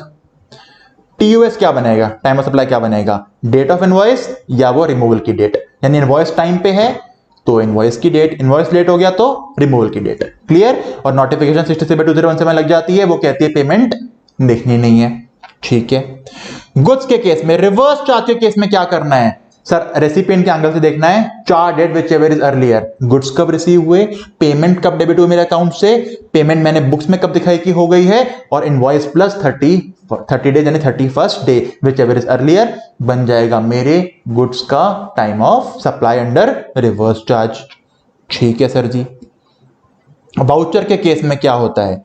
अगर वाउचर इशू करने के टाइम पे सप्लाई आइडेंटिफिएबल है कि वही पर्टिकुलर चीज ले सकते हो, तो जो इशू डेट होगी वाउचर की वो बनेगी टीओएस। सप्लाई वाउचर के केस में सप्लाई आइडेंटिफिएबल नहीं है, तो जिस दिन रिडीम करने आओगे वो बनेगी टाइम ऑफ सप्लाई की डेट। ठीक है सर। लेट फीस इंटरेस्ट वगैरह है, डिले हो रहा है पेमेंट, तो जिस दिन आपको लेट फीस इंटरेस्ट मिल रहा है, जिस दिन सप्लायर को रिसीव होगा वो बनेगा टाइम ऑफ सप्लाई उस लेट फीस का या इंटरेस्ट का। ठीक है सर जी, ये पॉइंट भी क्लियर हो गया। इसके बाद कॉन्टिन्यूस सप्लाई देख चुके हैं। कॉन्टिन्यूस सप्लाई ऑफ गुड्स के केस में क्या होता है? इशू ऑफ इनवॉइस की डेट, स्टेटमेंट की डेट, पेमेंट की date whichever is earlier बन जाता है टाइम ऑफ सप्लाई। और goods sent on approval basis में क्या होता है? अगर एक्सेप्टेंस 6 महीने के अंदर आ गई है रिमूवल से, तो जिस दिन एक्सेप्टेंस आई वो बनेगी इनवॉइस की डेट, और एक्सेप्टेंस 6 महीने के बाद अगर हुई है तो जहां 6 महीने खत्म हो गए रिमूवल से वो बनेगी इनवॉइस की डेट। और एक बार इनवॉइस की डेट फिक्स कर ली आपने, तो अब आ जाओ time of supply. Time of supply क्या बनता है? इनवॉइस टाइम पे गया तो इनवॉइस की डेट बनती है टीओएस। इनवॉइस अगर लेट हो गया तो ड्यू डेट क्या थी? इनवॉइस कब तक इनवॉइस चले जाना चाहिए था, वो बनता है टाइम ऑफ सप्लाई। अगर नोट्स पे लेके आऊं तो देखो चैप्टर के एंड में मैंने बहुत प्यारे चार्ट्स दिए हुए हैं बच्चे। अब ये चार्ट देखते हैं। ये आपका है गुड्स का चार्ज। फॉरवर्ड चार्ज में क्या होता है पढ़ लेना चार्ट। ठीक है। उसके बाद रिवर्स चार्ज में क्या होता है गुड्स का चार्ट, ये आप देख लेना। वाउचर में क्या होता है आपका चार्ट। रेजिडुअल केस अब तक कुछ नहीं पता लग रहा तो क्या करोगे? रिटर्न फाइल अगर हो रही है तो रिटर्न की डेट, रिटर्न फाइल भी नहीं हो रही तो पेमेंट की डेट। ठीक है सर, ये भी क्लियर हो गया। सारे चार्ट मैंने एंड में दे रखे हैं, ये आगे जाके एक बार देख लेना। ठीक है। ठीक है, आप स्टार्ट करते हैं सर्विसेज का। मैं आपसे एक रिक्वेस्ट करूंगा दोस्तों, सर्विस पे जाने से पहले एक बार वीडियो पॉज करो, जितने एग्जांपल कराए ना कुछ के सारे एक बार सॉल्व कर लो, और एक चार्ट्स को एक बार रीडिंग कर लो, वरना डेट्स में खो जाओगे। एक्सपीरियंस से बता रहा हूं, खो जाओगे। तो वीडियो पॉज करो, जितने एग्जांपल अभी तक कराए हैं सब सॉल्व करो, उसके बाद सर्विस पे जाओ। ठीक है, चलो अब स्टार्ट करते हैं हम लोग सर्विसेज का। चलो अब बात करते हैं सर्विसेज के लिए।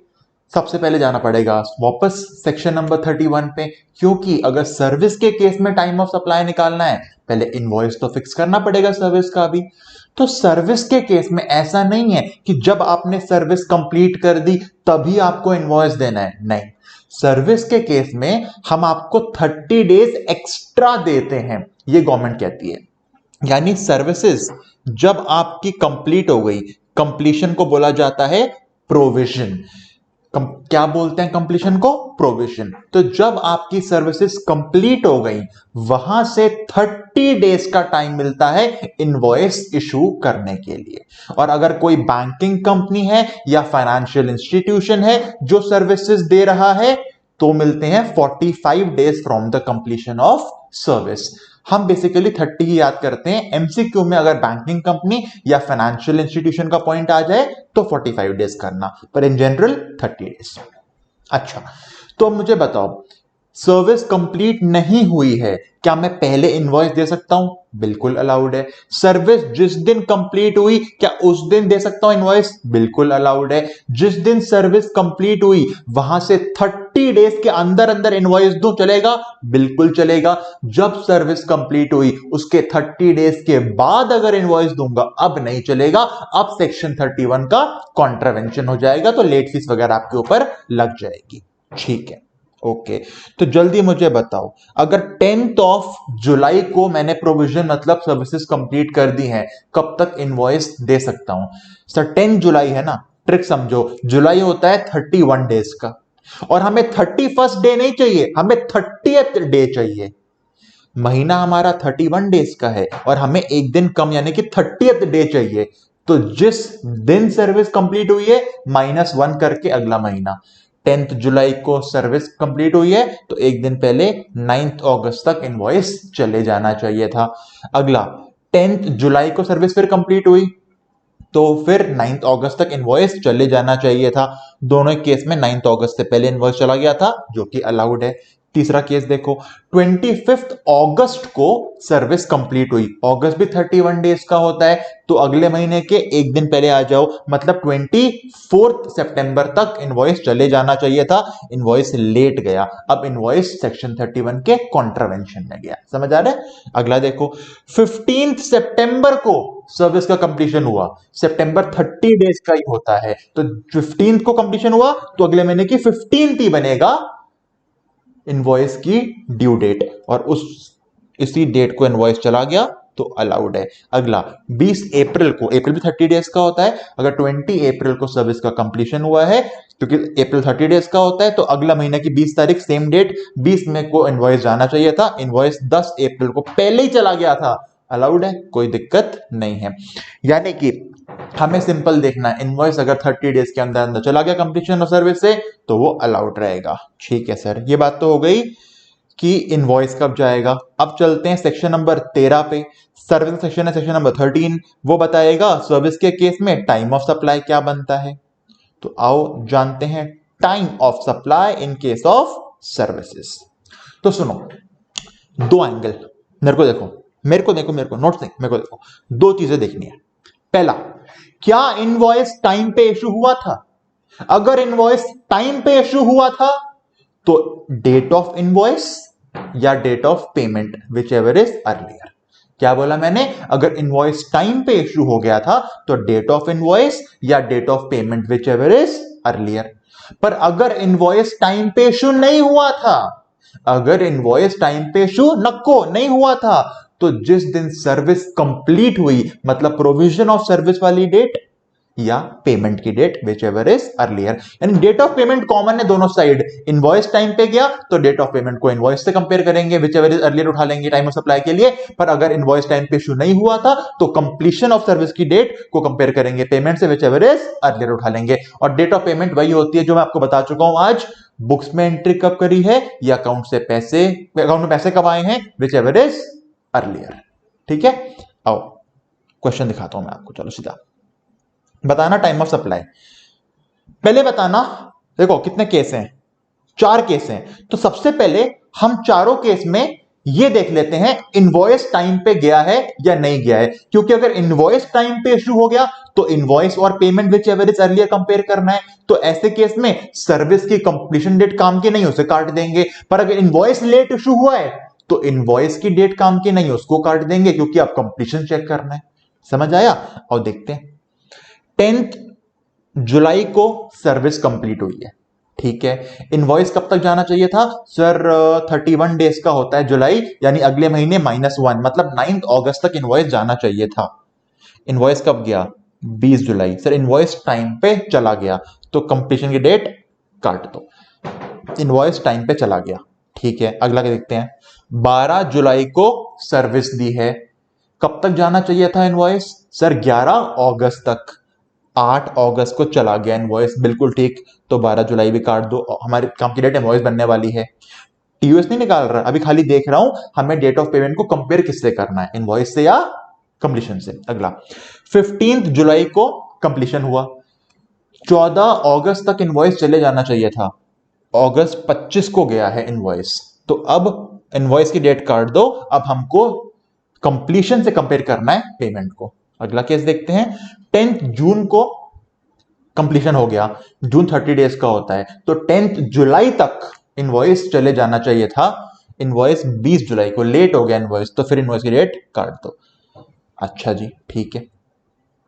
डेट ऑफ पेमेंट क्वेश्चन ने निकाल के दे रखी है, तो सिंपल इनवॉइस की डेट जहां पे है उसको कंपेयर करेंगे पेमेंट से, whichever is earlier. Sir 20 जुलाई बन गया, टाइम ऑफ सप्लाई 20 जुलाई। अगला देखो 8 अगस्त कंपेयर किया पेमेंट से 11 अगस्त, विच एवर इज अर्लियर 8 अगस्त, ठीक है। सर्विस केस में नहीं लगता नोटिफिकेशन 66/2017, यहां जो पहले है वो उठा लो सीधा। अगला 15 जुलाई कंपेयर किया 14 अगस्त से, 15 जुलाई आंसर आ गया लास्ट। 10 जुलाई कंपेयर किया 10 जून कंपेयर किया 10 जुलाई से, 10 जून आ गया। सिंपल, काम खत्म। समझ आ गया? यस सर जी। सॉरी सॉरी सॉरी सॉरी, एक चीज हो गई है, लास्ट केस में अच्छे देखना, सर्विस कंप्लीशन हुआ था 10th ऑफ जून को, पेमेंट आई है 5th ऑफ जून को, तो इसे काट के आप कर दो 5th ऑफ जून। लॉजिक मैंने ठीक दिया हुआ है, वो मिसप्रिंट हो गया था, 10th नहीं है 5th जून है। यानी हमने क्या किया इन केसेस में, हमने क्या किया, हमने पहले देखा क्या इनवॉइस टाइम पे गया है, अगर इनवॉइस टाइम पे गया है तो इनवॉइस और पेमेंट व्हिचएवर इज अर्लियर बन गया टीओएस। इनवॉइस अगर लेट गया है तो सर्विस का कंप्लीशन या पेमेंट व्हिचएवर इज अर्लियर बन गया टीओएस। सिंपल, ठीक है। ये क्वेश्चन आपका होमवर्क बनेगा, घर पे ट्राई करना, नीचे आंसर दिए हुए हैं। मैं लास्ट के 2 पॉइंट्स आपको कराऊंगा। अच्छा देखो, क्वेश्चन ना हो सकता है टेबल फॉर्म में ना आए, पर हमें तो टेबल फॉर्म में करना आता है, तो जो स्टेटमेंट्स होती हैं इसको हम टेबल फॉर्म में लिख लेंगे अपने पास। तो सबसे पहले मैंने क्या किया, मैंने हर केस का डेट ऑफ पेमेंट निकाल लिया, क्योंकि मुझे डेट ऑफ पेमेंट चाहिए होता है, उसे कंपेयर करते हैं इनवॉइस से या फिर कंप्लीशन ऑफ सर्विस से। तो पेमेंट कैसे निकालते हैं, डेट ऑफ पेमेंट निकालते हैं, क्रेडिट या बुक में entry whichever is earlier. तो मैंने हर केस का पहले डेट ऑफ पेमेंट निकाल लिया, ताकि एक डेट तो हाथ में आ जाए। उसके बाद मैंने देख लिया इनवॉइस टाइम पे गया है तो डेट ऑफ पेमेंट को इनवॉइस से कंपेयर करके निकाल दिया, इनवॉइस अगर लेट गया है तो कंप्लीशन से कंपेयर करके निकाल दिया, सिंपल। तो मैंने हर चीज का डेट ऑफ पेमेंट लिख दिया पहले। आप क्वेश्चन कर लोगे, कोई दिक्कत नहीं है। मेरे को ई पॉइंट आपको कराना है, स्पेशल केस है ई पॉइंट। एक बार पढ़ो ई पॉइंट क्या बोलता है।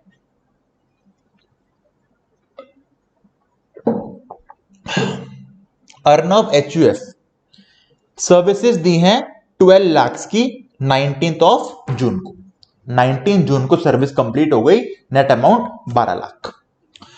कह रहे पेमेंट ना 2 हिस्सों में आ गई, पहले 4 लाख रुपए मिल गए 21 जून को, उसके बाद बाकी के 8 लाख रुपए मिले 2 जुलाई को। Book entry and bank realisation दोनों की सेम है।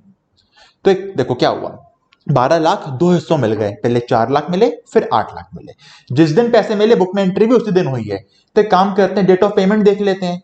इस 4 लाख के लिए डेट ऑफ पेमेंट है 21 जून, क्योंकि 21 जून को ही बैंक में पैसे आए, उसी दिन बैंक में बुक में एंट्री करी लिखा हुआ है। बाकी का जो 8 लाख है उसके लिए 2 जुलाई बन गया मेरा डेट ऑफ पेमेंट। समझ आ रहा है मैं क्या कर रहा हूं, जब पेमेंट मिली उसके अकॉर्डिंग डेट ऑफ पेमेंट निकाल रहा हूं। अच्छा, अब मान लो ये 2 अलग क्वेश्चन है, क्वेश्चन का ब्रेकअप कर लो, 2 अलग क्वेश्चन मान लो, अब करने में इजी आएगा। पहले सॉल्व करेंगे 4 लाख के लिए, फिर सॉल्व करेंगे 8 लाख के लिए। पूरा इनवॉइस तो एक ही रेज हुआ है 12 लाख रुपए का, जो 19th ऑफ जून को जा चुका है। मैं क्वेश्चन बता दूं, 12 लाख की सर्विस दी थी, कंप्लीशन हुआ था 19 जून को, उसका इनवॉइस चला गया है 19 जून को, उसी दिन पे। पेमेंट दो हिस्सों में आई है, 4 लाख मिले हैं 21 तारीख को, 8 लाख मिले हैं 2 जुलाई को। पर क्योंकि बुक में एंट्री और बैंक क्रेडिट सेम डेट पे है, तो डेट ऑफ पेमेंट जब पैसे मिले वही बन गया है। अब मुझे बताओ, सर्विस का कंप्लीट हुई 19 जून को, इनवॉइस कब गया 19 जून को। क्या इनवॉइस टाइम पे गया है? बिल्कुल इनवॉइस टाइम पे गया है। तो हम कंपेयर कैसे करेंगे टीओएस के लिए? Invoice and payment whichever is earlier. पहले 4 लाख की बात करते हैं। 4 लाख का डेट ऑफ पेमेंट क्या है? 21 जून। इनवॉइस कब हुआ है? 19 जून को, व्हिचएवर इज अर्लियर 19 जून। तो 4 लाख के लिए टाइम ऑफ सप्लाई क्या बन गया? 19 जून। ओके, अब 8 लाख की बात करते हैं। 8 लाख कब मिले हैं? 2 जुलाई को। डेट ऑफ पेमेंट क्या है? 2 जुलाई। इनवॉइस कब जा चुका है? 19 जून को, विच एवर इज अर्लियर 19 जून। तो इस केस में पूरा टाइम ऑफ सप्लाई बन जाएगा 19 जून। समझ आया? कुछ आया तो रिवाइंड करके दोबारा देख लो। पूरा आ गया तो वेरी गुड। अगला क्वेश्चन देख लो। अगला क्या बोलता है? देखो अगला क्वेश्चन क्या बोलता है। देखो, सर्विस प्रोवाइड करी 12 लाख की 19 जून को, इनवॉइस कब गया? 2 जुलाई को। पहले बताओ, अगर 19 जून को सर्विस दी है और 2 जुलाई को इनवॉइस चला गया है, टाइम पे गया है? बिल्कुल 30 डेज के अंदर गया है। तो हमें इनवॉइस की डेट को कंपेयर करना है पेमेंट से। ठीक है, 12 लाख रुपए कैसे मिले हैं? सर 5 लाख आपको मिले हैं 21 मई को, बुक में एंट्री हुई है 21 मई को, पर बैंक में पैसे आए हैं 19 मई को। जो 5 लाख आपको मिले हैं ना, वो पता है कैसे हुआ है? बैंक में 19 को आ गए थे, बुक में एंट्री 21 तारीख को करी है। हम कौन सी डेट लेंगे? 19 में। यानी 5 लाख के लिए डेट ऑफ पेमेंट क्या बनेगी? 19 मई। और पहले 5 लाख का टीओएस निकाल लेते हैं। 5 लाख रुपए की डेट ऑफ पेमेंट 19 में, इनवॉइस की डेट 2 जुलाई, विच एवर इज अर्लियर 19 में। तो 5 लाख का टीओएस क्या बन गया? 19 में। बाकी के 7 लाख रुपए बैलेंस पेमेंट कब मिली है? 2 अगस्त को। कह रहा है बुक एंट्री और बैंक रियलाइजेशन सेम डेट को हुआ है। यानी कि 7 लाख के लिए जब मैं टाइम ऑफ सप्लाई निकालूंगा, 2 अगस्त को पेमेंट, 2 जुलाई को invoice, which ever is earlier 2 July invoice. बन गया टाइम ऑफ सप्लाई। यानी इस केस में 5 लाख का टीओएस बनेगा 19 में, 7 लाख का टीओएस बनेगा 2 जुलाई। इन दोनों क्वेश्चंस को समझ आ भी गए ना? एक बार रिवाइंड करके दोबारा देख लो, एक बार पक्का क्लियर हो जाएगा। ठीक है, ओके चलो। ये था आपका सर्विस के केस में टीओएस। अब क्या होता है सुनो, यहां पे तो लगती नोटिफिकेशन 66/2017, नोटिफिकेशन 66/2017 सर्विस पे लगती नहीं है। तो अब क्या होता है, अगर एडवांस मुझे मिल रहा है तो उसको उस पर भी बनना चाहिए टीओएस, है ना? एडवांस में अगर पेमेंट मिल गई उस पर बनना चाहिए टीओएस, क्योंकि सर्विस बाद में कंप्लीट होगी, इनवॉइस तब जाएगा, पेमेंट आज मिल गई, टीओएस तो बनाना चाहिए। अब दिक्कत क्या आई? समझो आप एयरटेल के कस्टमर हो, आपका बिल आया, जुलाई मंथ चल रहा है, जुलाई में आपका बिल आया मान लो 845 रुपीस। कितना? 845 आपका बिल आया। कल ड्यू डेट है, आप भूल गए कितना बिल आया था, आपको पे करना है। अब आपको नहीं याद आ रहा, आपने राउंड फिगर 900 रुपए पे कर दिए। कितने पे कर दिए? 900। अब हुआ क्या, आप तो पे करके चिल होके बैठ गए। एक बार एयरटेल के एंगल सोचो, उन्होंने इनवॉइस कितना का इशू किया था? 845 का। 845 का इनवॉइस था, 845 मिल गए, वो तो कोई दिक्कत नहीं है। पर आपने जो एक्स्ट्रा 55 रुपीज का एडवांस पे कर दिया है, उसका तो एक और इनवॉइस देना पड़ जाएगा उनको अब। और उस इनवॉइस के लिए आज जो देखो, जो उनको एडवांस आज मिल गया वो अगले महीने के सर्विस में एडजस्ट होगा। ऐसे ही होता है ना, अगर आपने एक्स्ट्रा पेमेंट कर दी एयरटेल कंपनी को, तो अगले महीने के बिल में एडजस्ट करके आपको देते हैं। आपको लग रहा है सिंपल काम है, कंपनी की दिक्कत हो जाती है भाई, उनको नया इनवॉइस देना पड़ता है, उस पर नया जीएसटी निकालना पड़ता है। कितना कंफ्यूजन है, उनका एक कस्टमर थोड़ी है, उनके तो करोड़ों कस्टमर्स हैं।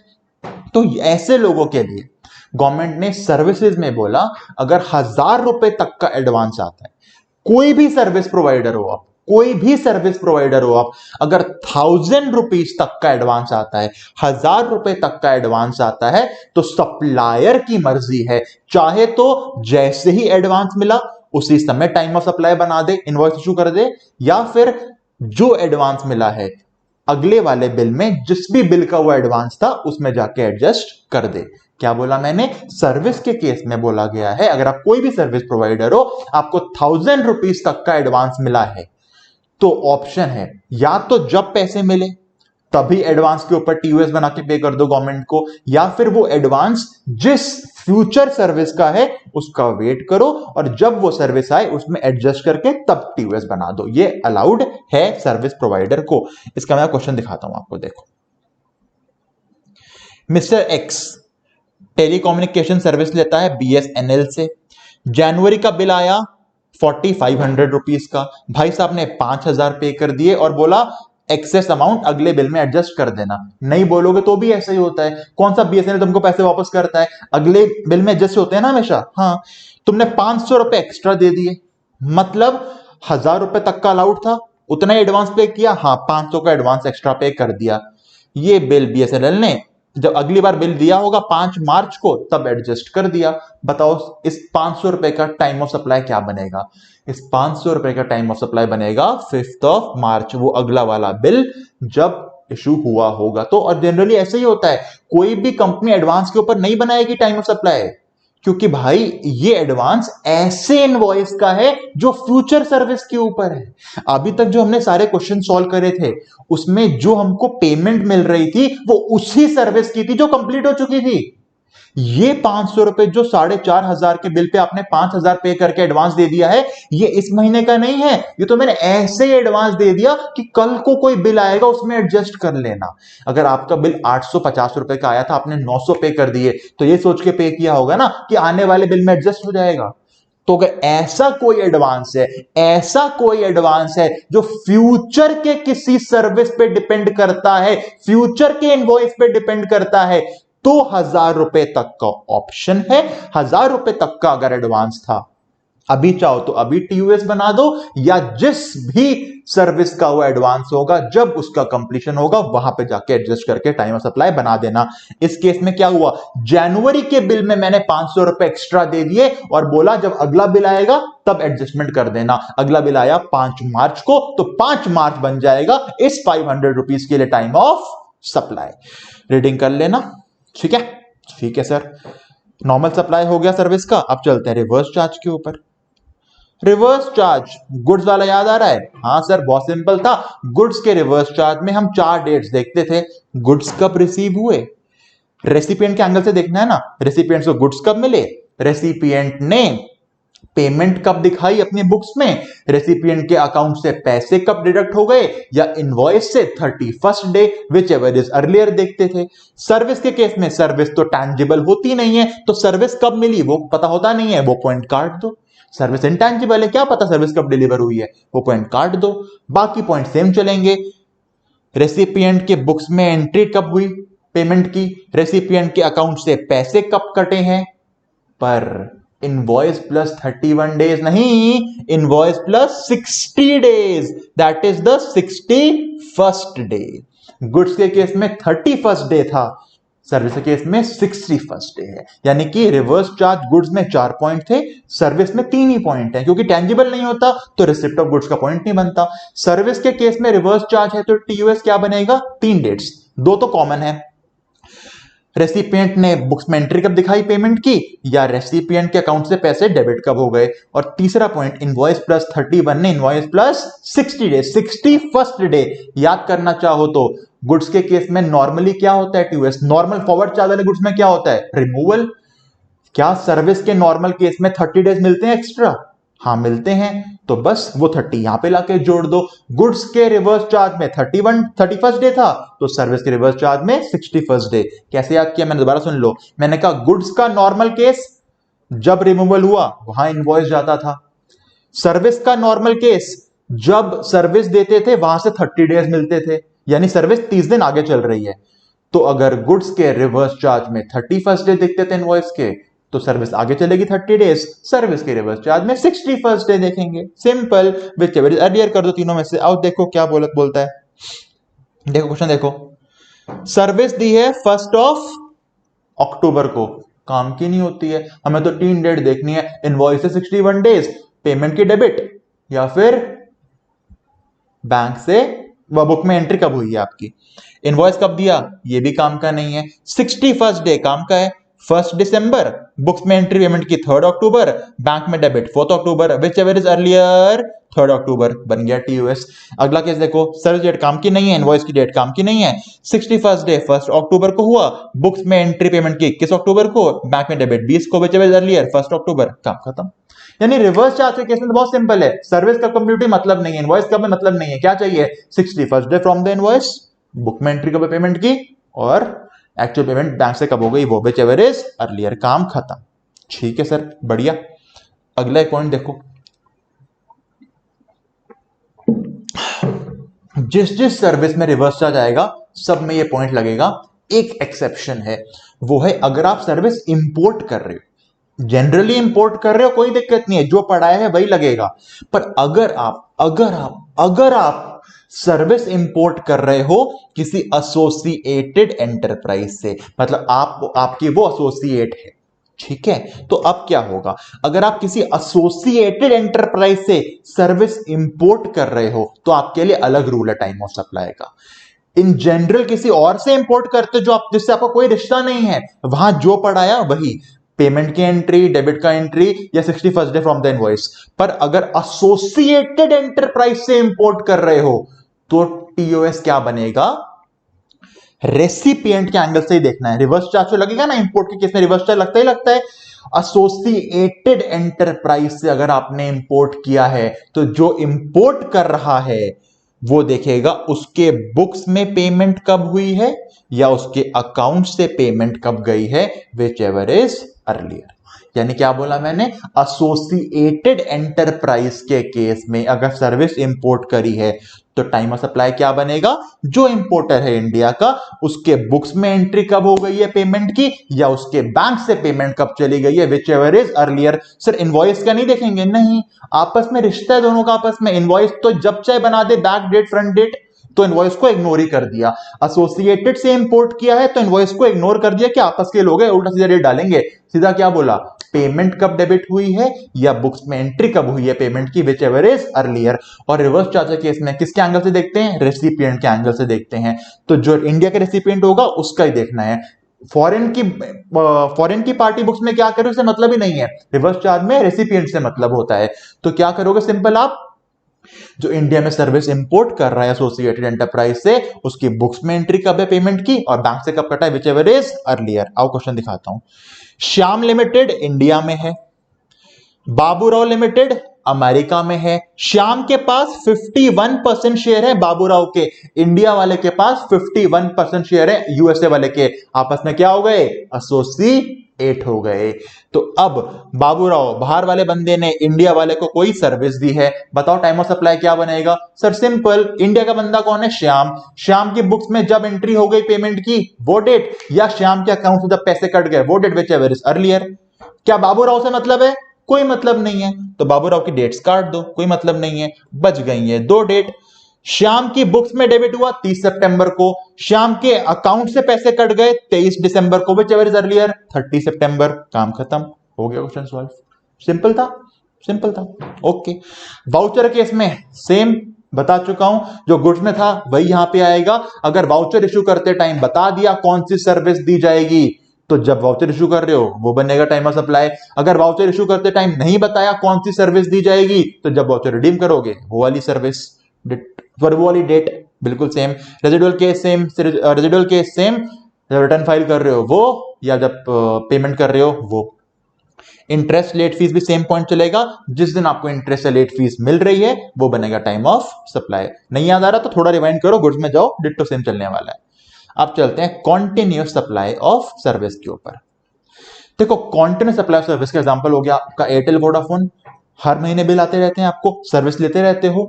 अब देखो फर्क क्या होता है नॉर्मल सर्विस में और कॉन्टिन्यूअस में, फर्क क्या होता है। नॉर्मल सर्विस में क्या बोला, जैसे कंप्लीशन हुआ 30 डेज के अंदर इनवॉइस दो।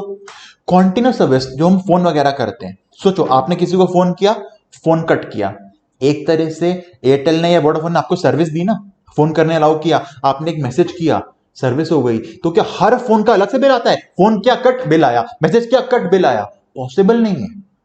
चलो इनवॉइस तो नहीं आता ना बार बार, ऐसा होता है कि आपने एक मैसेज किया, इनवॉइस आ गया जी, आपके मैसेज कितने रुपए हो गए। इनवॉइस बार बार तो नहीं आता, आपको पॉसिबल नहीं है, क्योंकि कॉन्टिन्यूस नेचर की सर्विस है, चलती रहेगी चलती रहेगी चलती रहेगी। तो इसमें हर सर्विस कंप्लीट होते बिल आ नहीं सकता, पॉसिबल नहीं है। तो यहां पे क्या होता है, कॉन्टिन्यूस सप्लाई को 3 हिस्सों में बांटा हुआ है। कितने हिस्सों में? 3 हिस्से में। अच्छा एक बात बता दूं मैं आपको, गुड्स के केस में मैंने आपको बताया था कॉन्टिन्यूस कहने के लिए हो सकता है 5 दिन तक लगातार गुड्स दिए हो तो बन जाए कॉन्टिन्यूस, हो सकता है लगातार 20 दिन तक गुड्स दिए हो सकता है बन जाए कॉन्टिन्यूस। पर सर्विस के केस में किसी भी सर्विस को कॉन्टिन्यूस तभी बोलेंगे अगर लगातार कम से कम 3 महीने के लिए सर्विस दी गई होगी। एमसीक्यू बनता है, कॉन्टिन्यूस सप्लाई ऑफ सर्विस तभी बोल सकते हो अगर कम से कम 3 मंथ्स के लिए कोई सर्विस दी गई है। पर एक एक्सेप्शन है, गवर्नमेंट चाहे तो किसी भी सर्विस को कह सकती है ये कॉन्टिन्यूस है, अब वो चाहे 10 दिन के लिए क्यों ना दी गई हो। इन जनरल किसी भी सर्विस को कॉन्टिन्यूस कहना है तो कम से कम 3 मंथ्स का टाइम होना चाहिए। पर अगर गवर्नमेंट किसी सर्विस को नोटिफाई कर दे एज अ कॉन्टिन्यूस सर्विस तो 3 महीने हो या ना हो फर्क नहीं पड़ता। एग्जाम्पल के लिए टेलीकम्युनिकेशन, अगर आपने एयरटेल से कनेक्शन लिया, चाहे 1 महीने बाद बंद कर दो, चाहे 1 महीने की सर्विस ही क्यों ना मिली हो, वो कॉन्टिन्यूस कहलाई जाएगी क्योंकि उसको कॉन्टिन्यूस के अंदर क्लासिफाई करा गया है। खैर, कॉन्टिन्यूस सप्लाई ऑफ सर्विस में इनवॉइस कब जाता है, चलो ये देखते हैं। तो आपसे 3 क्वेश्चन पूछे जाएंगे। पहला क्वेश्चन, भाई साहब जो आपका कॉन्टिन्यूस सप्लाई ऑफ सर्विस है, क्या इसमें due date of payment, actual date of payment की बात ही नहीं कर रहा, ड्यू डेट ऑफ पेमेंट क्या पता है क्या बनेगी? जैसे आपके घर में फोन का बिल आता है ना, ये आपको पता होता है कि आपकी साइकिल क्या चल रही है, हर 3 तारीख को आपकी पेमेंट की ड्यू डेट है या हर 10 तारीख को आपकी बिल की ड्यू डेट की पेमेंट है। अब आप उस दिन पे करो, पहले पे करो, बाद पे करो, बात की बात है, पर एक ड्यू डेट तो होती है ना कॉन्ट्रैक्ट में। तो अगर आपके कॉन्टिन्यूस सप्लाई ऑफ सर्विस में ड्यू डेट फिक्स है तो वो ड्यू डेट के दिन उस कॉन्टिन्यूस सप्लाई का इनवॉइस इशू हो जाना चाहिए। यानी पहला केस, जब कॉन्टिन्यूस सप्लाई ऑफ सर्विस का इनवॉइस कब तक जाएगा, तो पहले पूछो क्या ड्यू डेट फिक्स है। अगर ड्यू डेट फिक्स है तो उस ड्यू डेट के दिन इनवॉइस आ जाना चाहिए। अभी खाली इनवॉइस निकालना बता रहा हूं, टाइम ऑफ सप्लाई कॉन्टिन्यूस का बाद में बताऊंगा। तो पहला केस क्या बताया, अगर कॉन्टिन्यूस सप्लाई ऑफ सर्विस है, ऐसा कॉन्ट्रैक्ट है जिसमें ड्यू डेट पता लग रही है, तो जो ड्यू डेट है वहां पे इनवॉइस जाना चाहिए। एग्जांपल देखो, 1 अक्टूबर 2019 को भावना लिमिटेड ने कॉन्ट्रैक्ट किया मिस्टर भावेश से, जो कि एक सीएमए है। क्या कॉन्ट्रैक्ट किया कि 1 साल तक हमको कॉस्ट ऑडिट की सर्विस दो। 3 महीने से ऊपर हो गया, बिल्कुल बन गया continuous supply. Terms of contract कहते हैं हर महीने की 15 तारीख को ड्यू डेट होगी, यानी जो 1 साल के लिए भावेश भाई साहब कॉस्ट ऑडिट की फीस लेंगे ना, हर 15 तारीख को कुछ कुछ पेमेंट ड्यू होती जाएगी। तो अगर हर 15 तारीख को कुछ कुछ पेमेंट ड्यू हो रही है तो ड्यू डेट क्या बन गई, हर महीने की 15। टाइम ऑफ इनवॉइस कब तक जाना चाहिए, हर महीने के 15 तक। मतलब भविष्य का काम क्या है, हर महीने की 15 जब कुछ पेमेंट ड्यू हो जाएगी उतने का इनवॉइस भावना लिमिटेड को लाके देता रहे। समझ आ गया? अगर कॉन्ट्रैक्ट ऐसा है जो कॉन्टिन्यूस सर्विस का है और जिसमें ड्यू डेट मेंशन है कॉन्ट्रैक्ट में, तो उस ड्यू डेट तक इनवॉइस जाना चाहिए। ठीक है सर, अगला केस देखो। कई बार क्या होता है, कॉन्ट्रैक्ट में ड्यू डेट फिक्स नहीं होती। सर ऐसे कॉन्ट्रैक्ट भी होते हैं, बिल्कुल होते हैं। एग्जाम्पल लेके बताता हूं, मेरा बैच जो मैं पढ़ाता हूं, मान लो 5 महीने का बैच है। 5 महीने का बैच है मतलब कि 3 महीने से ऊपर हो गया, कॉन्टिन्यूस हो गया। मैं डेली बेस पे सर्विस देता हूं आप लोगों को। ये थोड़ी बोलता हूं एक चैप्टर हो गया चलो 1 चैप्टर की फीस दो, ये तो नहीं बोलता ना। पूरे बैच की फीस एक साथ ही लेता हूं, कॉन्टिन्यूस सप्लाई सर्विस कर रहा हूं क्योंकि 5 महीने का बैच है, मैंने बोला 3 महीने से ऊपर का है। एक बच्चा आके बोलता है सर मैं आपको पैसे 2 या 3 इंस्टॉलमेंट्स में दूंगा। मैंने कहा कोई बात नहीं, ठीक है, 5 महीने तक मैं सर्विस दूंगा उसको, मैं उसको कॉन्टिन्यूस सप्लाई ऑफ सर्विस दे रहा हूं, 5 महीने तक नॉन स्टॉप सर्विस दूंगा। उसने बोला 2 या 3 ईएमआई के अंदर आपको पेमेंट कर दूंगा। मैंने कहा ठीक है। क्या उसने मुझे यह बताया पेमेंट किस दिन करेगा? नहीं। यानी कि जो हमारा कॉन्ट्रैक्ट हुआ कि 5 महीने के अंदर 2 से 3 इंस्टॉलमेंट्स में वो मुझे फीस देगा, क्या कोई डेट फिक्स हुई है? नहीं।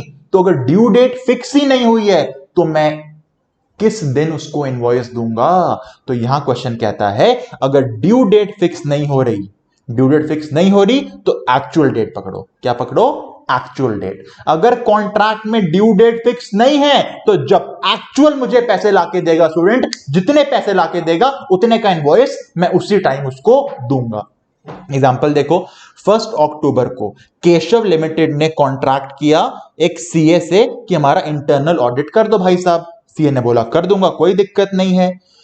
ये नहीं बताया पेमेंट कब आएगी, तो एक दिन ऐसे ही उठ के केशव ने 15 अक्टूबर को पेमेंट कर दी।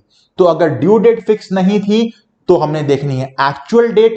एक्चुअल डेट कौन सी है? 15 अक्टूबर। तो 15 अक्टूबर को इनवॉइस इशू हो जाना चाहिए। मतलब दो केस बन चुके हैं कंटिन्यूस सप्लाई सर्विस में।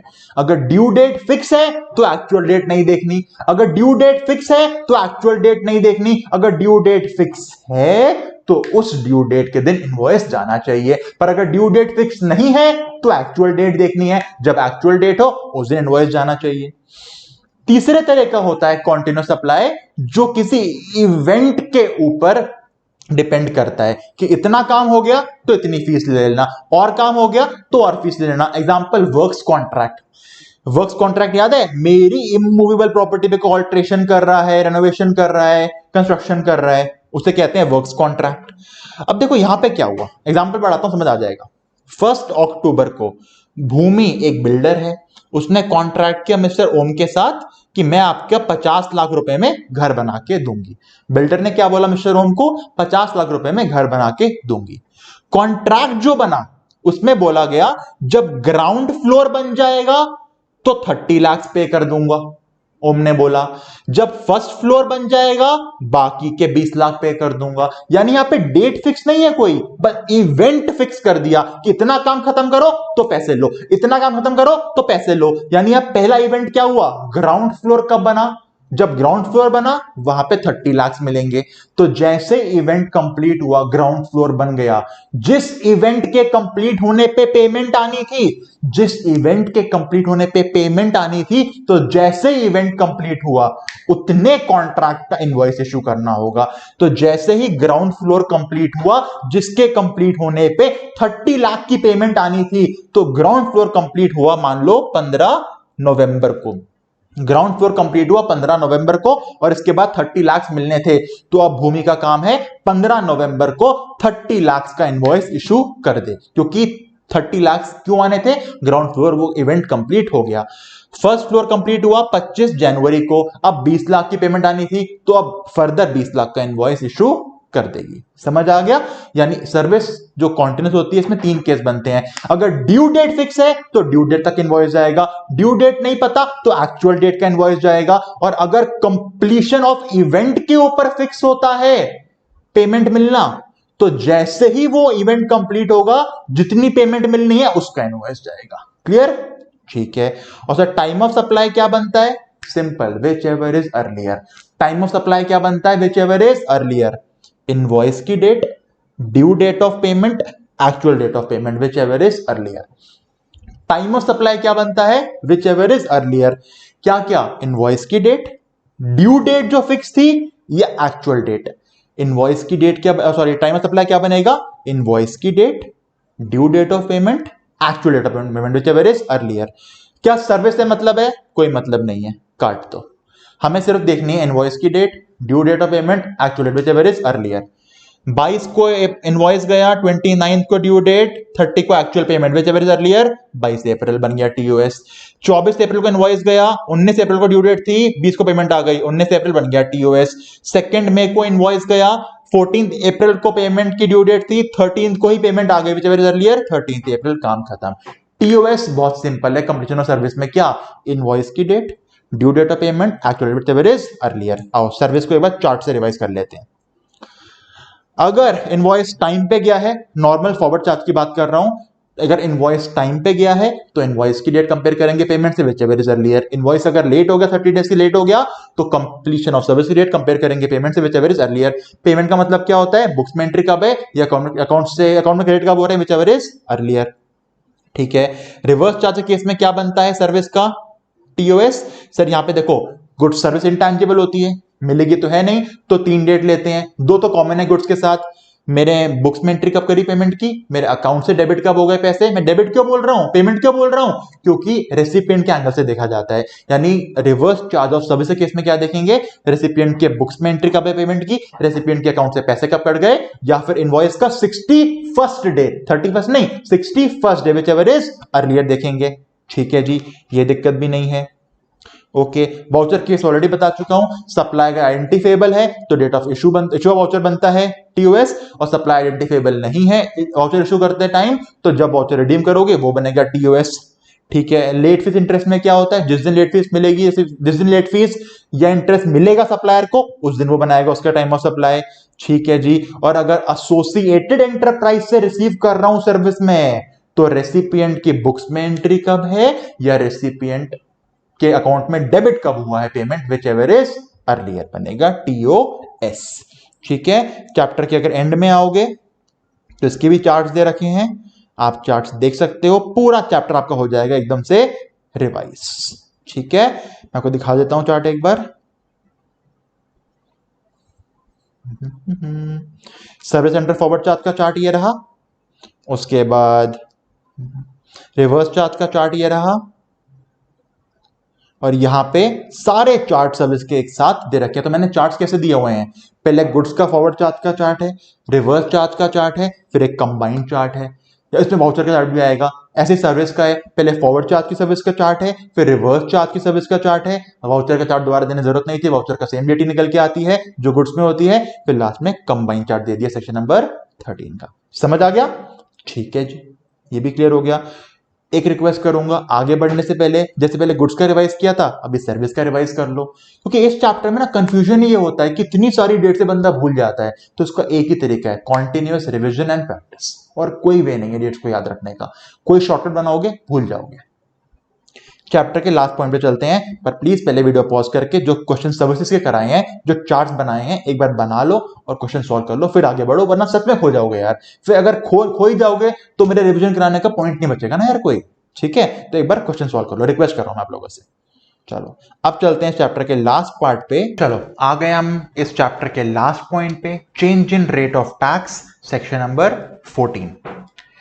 देखो, इसको पढ़ने से पहले मेरी एक बार ध्यान से सुन लो, ये बहुत ज्यादा कंफ्यूजिंग टॉपिक है। हाँ, ये कंफ्यूजिंग है, इसीलिए मैं आपको 2 ट्रिक्स बताऊंगा। ट्रिक्स को यूज करो, इस सेक्शन को खत्म करो। ट्रिक्स को यूज करो, इस सेक्शन को खत्म करो। मुझे पता है अगर आपने मेरी ट्रिक्स को फॉलो नहीं किया, लॉजिक मत मांगना इस चीज का, वरना लॉजिक इतना डीप में है पूरा चैप्टर खो जाएगा। वैसे भी डेट से भरा हुआ चैप्टर है। तो जो ट्रिक्स बताऊंगा आंख बंद करके फॉलो करो, इस सेक्शन को ग्रिप में लाओ। अगर जरा सा भी ट्रिक से इधर उधर हुए, ये हाथ से गया। फिर सुन लो क्या बोल रहा हूं, जो ट्रिक बताने वाला हूं उतना ही करो, ये सेक्शन ग्रिप में आ जाएगा। जरा भी इधर उधर ये वो किंतु परंतु बंधु किया तो हाथ से निकल जाएगा सेक्शन। और ये सेक्शन एक बार हाथ से निकल गया जिंदगी भर नहीं समझ आने वाला, ऐसा सेक्शन है ये। इसलिए बता रहा हूं, बहुत सालों का एक्सपीरियंस से बता रहा हूं, जो ट्रिक दे रहा हूं शांति से यूज कर लो, सेक्शन ग्रिप में आ जाएगा, वरना खो जाओगे। ठीक है, तो ट्रिक क्या है और पहले कॉन्सेप्ट क्या है। ये कॉन्सेप्ट कहता है, सर देखो 3 चीजें होती हैं। कितनी? 3 चीजें। गुड्स का रिमूवल या सर्विस का कंप्लीशन, इनवॉइस की डेट, पेमेंट की डेट। क्या क्या? गुड्स का रिमूवल या सर्विस की डेट, इनवॉइस की डेट या पेमेंट की डेट। अगर इन तीनों के बीच में कहीं पे जीएसटी का रेट ही बदल गया, मतलब आपने सर्विस का कंप्लीशन कर दिया, तब जीएसटी का रेट उस सर्विस के ऊपर 12% का था। 30 डेज मिलते हैं इनवॉइस इशू करने के लिए, इन 30 डेज के अंदर अंदर जीएसटी का रेट 12 से बढ़ के 18% हो गया। अब कौन सा लगाओगे, 12 या 18? सप्लायर कहेगा मैं 12 लगाना चाहता हूं, गवर्नमेंट कहेगी नहीं बढ़ा हुआ जीएसटी दो, हमारा रेवेन्यू बढ़ाओ। ये कंफ्यूजन जब भी चेंज इन रेट हो जाए टैक्स का। अब देखो, अगर आज रेट चेंज हुआ और कंप्लीशन भी सर्विस का बाद में होगा, इनवॉइस भी बाद में होगा, पेमेंट भी बाद में होगी, फिर तो कोई दिक्कत ही नहीं है। सब कुछ बाद में हो रहा है तो नया रेट ही लगेगा ऑफ कोर्स। सेकंड केस क्या बन सकता है, आज सर्विस का कंप्लीशन हो गया, इनवॉइस भी हो गया, पेमेंट भी हो गई, रेट कल को जाके चेंज होगा जीएसटी का हमारी सर्विस या हमारे गुड्स के ऊपर, उससे भी फर्क नहीं पड़ता, बात की बात है। फर्क कब पड़ता है? जब रेट बीच में बदल जाए कभी, मतलब कि ये देखो, कंप्लीशन हो गया, इनवॉइस भी चला गया, यानी सर्विस या गुड्स का रिमूवल या कंप्लीशन हो गया, इनवॉइस भी चला गया। 1 जुलाई बीच में आया, इस दिन रेट चेंज हो गया। मान लो जो रेट पहले 12% का था वो बढ़ के 18% का हो गया, पर एक फैक्टर, मैंने 3 फैक्टर्स दिए थे ना, इनवॉइस, पेमेंट, कंप्लीशन। कंप्लीशन पहले हो गया, इनवॉइस पहले चला गया, पेमेंट रेट के बाद आई। अब क्या करें? जब तक रेट 12% था तब तक 2 चीजें हो चुकी थी, सर्विस भी कंप्लीट, इनवॉइस भी चला गया था। पर एक चीज, पेमेंट जो मुझे मिलनी थी सप्लायर को, वो रेट बदल गया, उसके बाद आई। अब बताओ आपके अकॉर्डिंग क्या होना चाहिए, नया रेट या पुराना रेट? तो सर आप हमसे क्यों पूछ रहे हो? आपने कहा था ट्रिक बताऊंगा। हाँ मैंने कहा था ट्रिक बताऊंगा। ट्रिक पता है क्या है? ट्रिक पता है क्या है? ट्रिक है 3 में से मेजॉरिटी देखो, 3 में से मेजॉरिटी देखो। 3 में से मेजॉरिटी क्या होती है? 2, है ना? तो जहां भी 2 चीजें हैं, जहां भी 2 चीजें हैं, जिस साइड 2 चीजें हैं उस साइड वाला रेट ले लो। जिस साइड 2 चीजें हैं उस साइड वाला रेट ले लो। 1 जुलाई को चेंज हुआ था रेट में, 2 चीज कहां है? पुरानी तरफ या नई तरफ? सर पुरानी तरफ। पहली चीज कंप्लीशन, दूसरी चीज इनवॉइस। पहली चीज कंप्लीशन, दूसरी चीज इनवॉइस, दोनों पुराने रेट की तरफ हैं। मतलब जब पुराना रेट था तब 2 चीजें हो गई थी, कंप्लीट भी हो गई थी सर्विस, इनवॉइस भी चला गया था। तो मेजॉरिटी किस साइड है? पुरानी रेट की तरफ या नए रेट की तरफ? सर मेजॉरिटी पुरानी साइड है, तो पुराना रेट लगेगा। ओ, यानी सर अगर completion invoice payment, completion invoice payment, completion invoice payment, इन 3 चीजों के बीच में कहीं अगर रेट बदल गया तो सिर्फ देखो मेजॉरिटी किस साइड है, जिस साइड मेजॉरिटी है वो वाला रेट लगा दो। अगला एग्जांपल देखते हैं। 15/11 को रेट चेंज हुआ, रेट 15/11 को चेंज हुआ, इनवॉइस पहले जा चुका है, पेमेंट भी पहले आ चुकी है, कंप्लीशन बाद में जाके हुआ है। मेजॉरिटी किस साइड है? सर पहले, इनवॉइस भी पहले, पेमेंट पहले, 2 चीज पहले हो गई, एक कंप्लीशन बाद में हुआ एक चीज। मेजॉरिटी किस साइड है? पहले। तो रेट कौन सा लगेगा? पुराना वाला रेट। समझ आया? यानी क्या करना है? इनवॉइस, कंप्लीशन, पेमेंट, 3 में से जो 2 चीजें जहां पे हैं वो रेट लगा दो। अगला देखो, 18 मई को रेट चेंज हुआ, पहले सिर्फ इनवॉइस गया था, बाद में पेमेंट भी हुई, बाद में कंप्लीशन भी हुआ। मेजॉरिटी किस साइड है? पुराने रेट की साइड या नए रेट की साइड? सर नए रेट की साइड। तो अब नया वाला जीएसटी का रेट लगेगा। यानी आपको क्या करना है? पहली ट्रिक क्या है? 3 में से देखो मेजॉरिटी कहां है, इनवॉइस, कंप्लीशन, पेमेंट, जिस साइड मेजॉरिटी है उस साइड वाला रेट लगेगा। इतना क्लियर हुआ? ठीक है, यानी ये पता लग गया मेजॉरिटी देख के कि रेट कौन सा लगेगा, पुराना या नया। ठीक है, मेजॉरिटी देखे क्या पता लगा? रेट कौन सा लगेगा, पुराना या नया। ठीक है जी, कोई दिक्कत नहीं है। यानी देखो, इनवॉइस की डेट, कंप्लीशन की डेट, पेमेंट की डेट, जहां 2 चीजें आ गई वो रेट ले लो। अगर 2 चीजें पहले हैं तो पुराना रेट लो, 2 चीजें चेंज होने के बाद है, यानी जब रेट बदला उससे बाद मेजॉरिटी बन रही है, तो नया रेट ले लो। इतना क्लियर हुआ? अब चलते हैं आगे। सर ये तो पता लग गया पुराना रेट लेंगे या नया रेट लेंगे, टाइम ऑफ सप्लाई तो बताओ। जितना हमने चैप्टर पढ़ा है ना अभी तक, सेक्शन 12, 13, सब भूल जाओ, सब भूल जाओ, सब भूल जाओ। वो चीज यहां पे लानी ही नहीं है हमको। सब भूल गए? ओके, अब आ जाओ। चेंज इन रेट वाले केस में टाइम ऑफ सप्लाई क्या बनेगा? चेंज इन रेट वाले केस में टाइम ऑफ सप्लाई क्या बनेगा? सिंपल फॉर्मूला, इनवॉइस और payment whichever is earlier. क्या फॉर्मूला?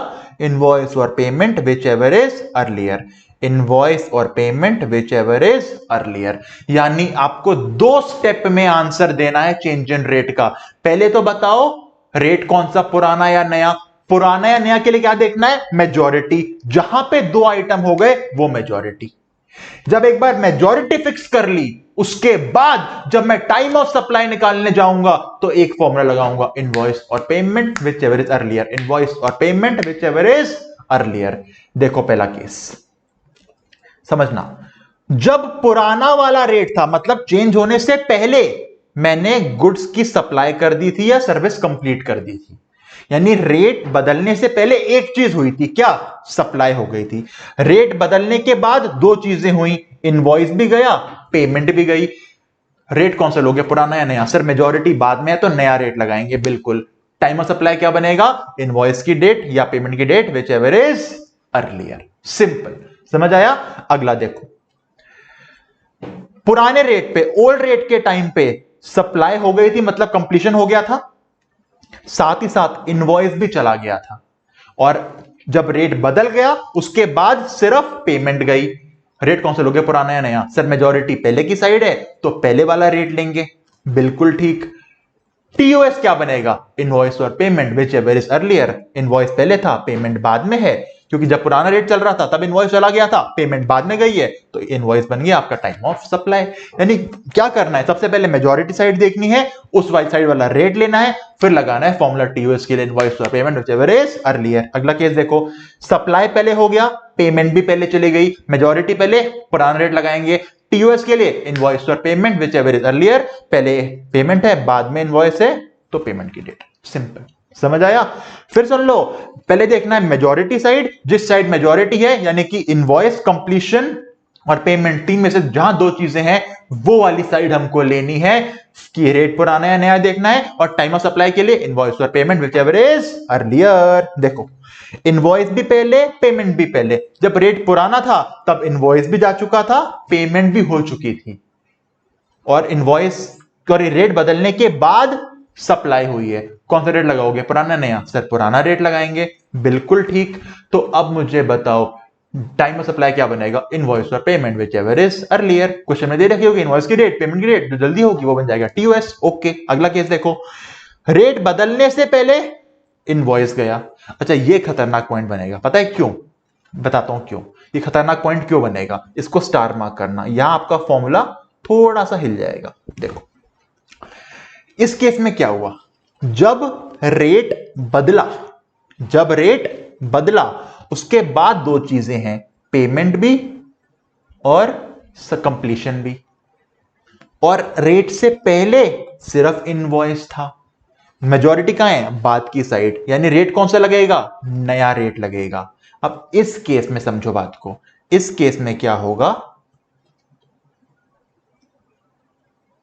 फॉर्मूला हम पूरा देखेंगे। अब हमने अभी तक क्या बोला था, फॉर्मूला पहले मेजॉरिटी लाओ, मेजॉरिटी एक बार आपके हाथ में आ गई तो पता लग गया रेट कौन सा है, नया या पुराना।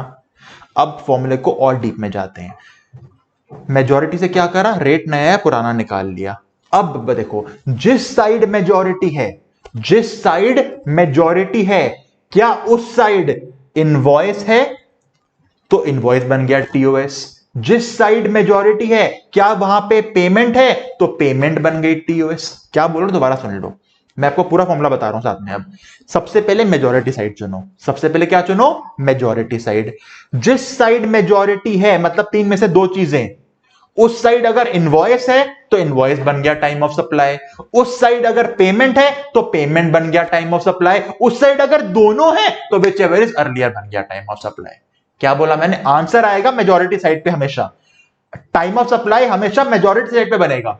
क्या बोलो, दोबारा सुन लो, सबसे पहले चुनो मेजॉरिटी साइड, सबसे पहले क्या सुनो, मेजॉरिटी साइड। जिस साइड मेजॉरिटी है उस साइड अगर इनवॉइस है, मतलब उस साइड सिर्फ इनवॉइस है तो इनवॉइस बन गया टाइम ऑफ सप्लाई। जिस साइड मेजॉरिटी उस साइड सिर्फ पेमेंट है तो पेमेंट बन गया टाइम ऑफ सप्लाई। जिस साइड मेजॉरिटी उस साइड दोनों है, इनवॉइस भी payment, whichever is earlier बन जाएगा टाइम ऑफ सप्लाई। तो इस केस में देखो, मेजॉरिटी कहां है, सप्लाई बाद में, पेमेंट बाद में, इनवॉइस पहले, सप्लाई बाद में, पेमेंट बाद में, इनवॉइस पहले। मेजॉरिटी कहां है, बाद में। बाद वाली साइड क्या इनवॉइस है, नहीं। बाद वाली साइड क्या पेमेंट है, हां, तो डेट ऑफ पेमेंट बनेगा आपका टाइम ऑफ सप्लाई, क्योंकि पहले आपको देखना है मेजॉरिटी कहां है, मेजॉरिटी के बाद उस साइड सिर्फ इनवॉइस है तो टीओएस इनवॉइस, उस साइड सिर्फ पेमेंट है, टीओएस पेमेंट, उस साइड दोनों है तो विच एवर इज अर्लियर। अगला देखो, पेमेंट पहले हो गई थी, चेंज होने के बाद सप्लाई का कंप्लीशन हुआ और इनवॉइस गया। जिस साइड मेजॉरिटी है, क्या उस साइड इनवॉइस है? उस साइड सिर्फ इनवॉइस है, तो इनवॉइस बन गया टाइम ऑफ सप्लाई। यानी आपको करना क्या है, कंप्लीट फॉर्मूला क्या बनता है? कंप्लीट फॉर्मूला बनता है, सबसे पहले बताओ मेजॉरिटी किस साइड है। जिस साइड मेजॉरिटी है उस साइड वाला रेट लगाएंगे। अब टाइम ऑफ सप्लाई जब निकालना है तो जिस साइड मेजॉरिटी है अगर वहां पे सिर्फ इनवॉइस है तो वो बन गया टाइम ऑफ सप्लाई। जिस साइड मेजॉरिटी है वहां सिर्फ पेमेंट है तो वो बन गया टीओएस। जिस साइड मेजॉरिटी है वहां अगर दोनों वहां इनवॉइस और पेमेंट व्हिचएवर इज अर्लियर कर लो, वो बन गया टाइम ऑफ सप्लाई। आओ क्वेश्चन दिखाता हूं, बहुत बड़ा क्वेश्चन है, छोड़ो इतना नहीं पढ़ना, सिर्फ देखना है। रेट का बदला, 1 अक्टूबर को रेट बदल गया। एक काम करते बनाते हैं टाइमलाइन। 1 अक्टूबर को रेट बदल गया, 12 से 18 हो गया। पहले 12% था, अब 18% है। ये सारी सर्विसेज अगस्त में खत्म हो चुकी हैं, अगस्त में कंप्लीशन हो चुका है, यानी कंप्लीशन पहले हो चुका है। 1 अक्टूबर को रेट बदला है, 1 अक्टूबर से पहले 12% था, बाद में 18% हो गया। सर्विसेज अगस्त में ही दे चुके हैं, यानी सर्विसेज कंप्लीशन पहले हो चुका है। इनवॉइस कब गया? 16/9 को। इनवॉइस गया 16/9 को, चेंज से पहले चला गया इनवॉइस। पेमेंट आई 3 अक्टूबर को, चेंज के बाद आई है पेमेंट। मेजॉरिटी कहां है? सर मेजॉरिटी पहले है, कंप्लीशन भी हो चुका है, इनवॉइस भी जा चुका है। रेट कौन सा लगेगा, पुराना नया? सर पुराना रेट लगेगा 12% का। टाइम ऑफ सप्लाई क्या बनेगा? जिस साइड मेजॉरिटी है उस साइड सिर्फ इनवॉइस है, तो इनवॉइस बन गया time of supply. 16/9 time of supply. Sir ये ड्यू डेट क्या है? मतलब जब टाइम ऑफ सप्लाई आ गया। याद है चैप्टर के पहले स्टार्टिंग बताया था, जब टाइम ऑफ सप्लाई आता है उसके अगले महीने की 20 तारीख को गवर्नमेंट को जीएसटी डिपॉजिट करना होता है। तो अगर 16/9 टाइम ऑफ सप्लाई है तो अगले महीने की 20 तारीख को मैं जीएसटी 3 भी फाइल करूंगा और गवर्नमेंट को जीएसटी डिपॉजिट करूंगा। अगला केस देखते हैं, 3 केस है ना ये। सेकंड केस देखते हैं। 1 डेट को रेट चेंज हुआ 12 से 18, कंप्लीशन पहले हो चुका है, ठीक है, कोई दिक्कत नहीं है, ठीक है। अगले केस में क्या हुआ? सेकंड केस में इनवॉइस गया है 20 अक्टूबर को, इनवॉइस गया है 20 अक्टूबर को बाद में, पेमेंट भी बाद में है 6 अक्टूबर को, पेमेंट भी बाद में है।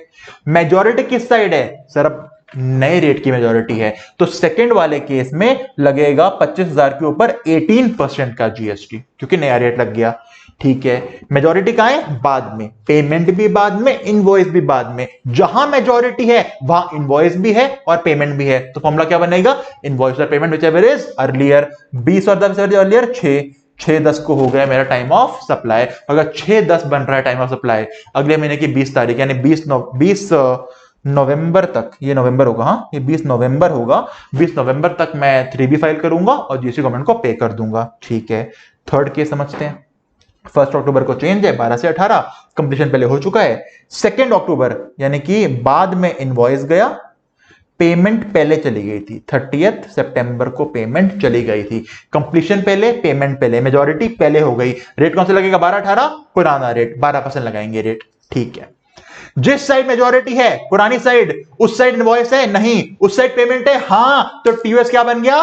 पेमेंट की डेट, यानी कि 30 सितंबर बन गया टाइम ऑफ सप्लाई। और 30 सितंबर टाइम ऑफ सप्लाई है तो गवर्नमेंट को रजिस्टर कब दोगे? अगले महीने की 20 तारीख यानी 20 अक्टूबर तक। ये था आपका चेंज इन रेट। मैं दोबारा रिवाइज करा देता हूं, सुनो।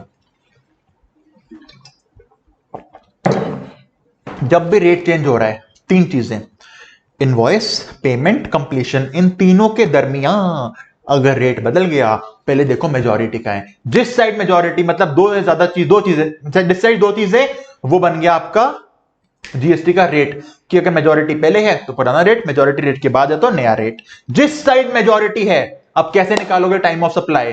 कैसे निकालोगे टाइम ऑफ सप्लाई? जिस साइड मेजॉरिटी है उस साइड अगर सिर्फ इनवॉइस है तो इनवॉइस टाइम ऑफ सप्लाई। जिस साइड मेजॉरिटी है उस साइड सिर्फ पेमेंट, तो पेमेंट टाइम ऑफ सप्लाई।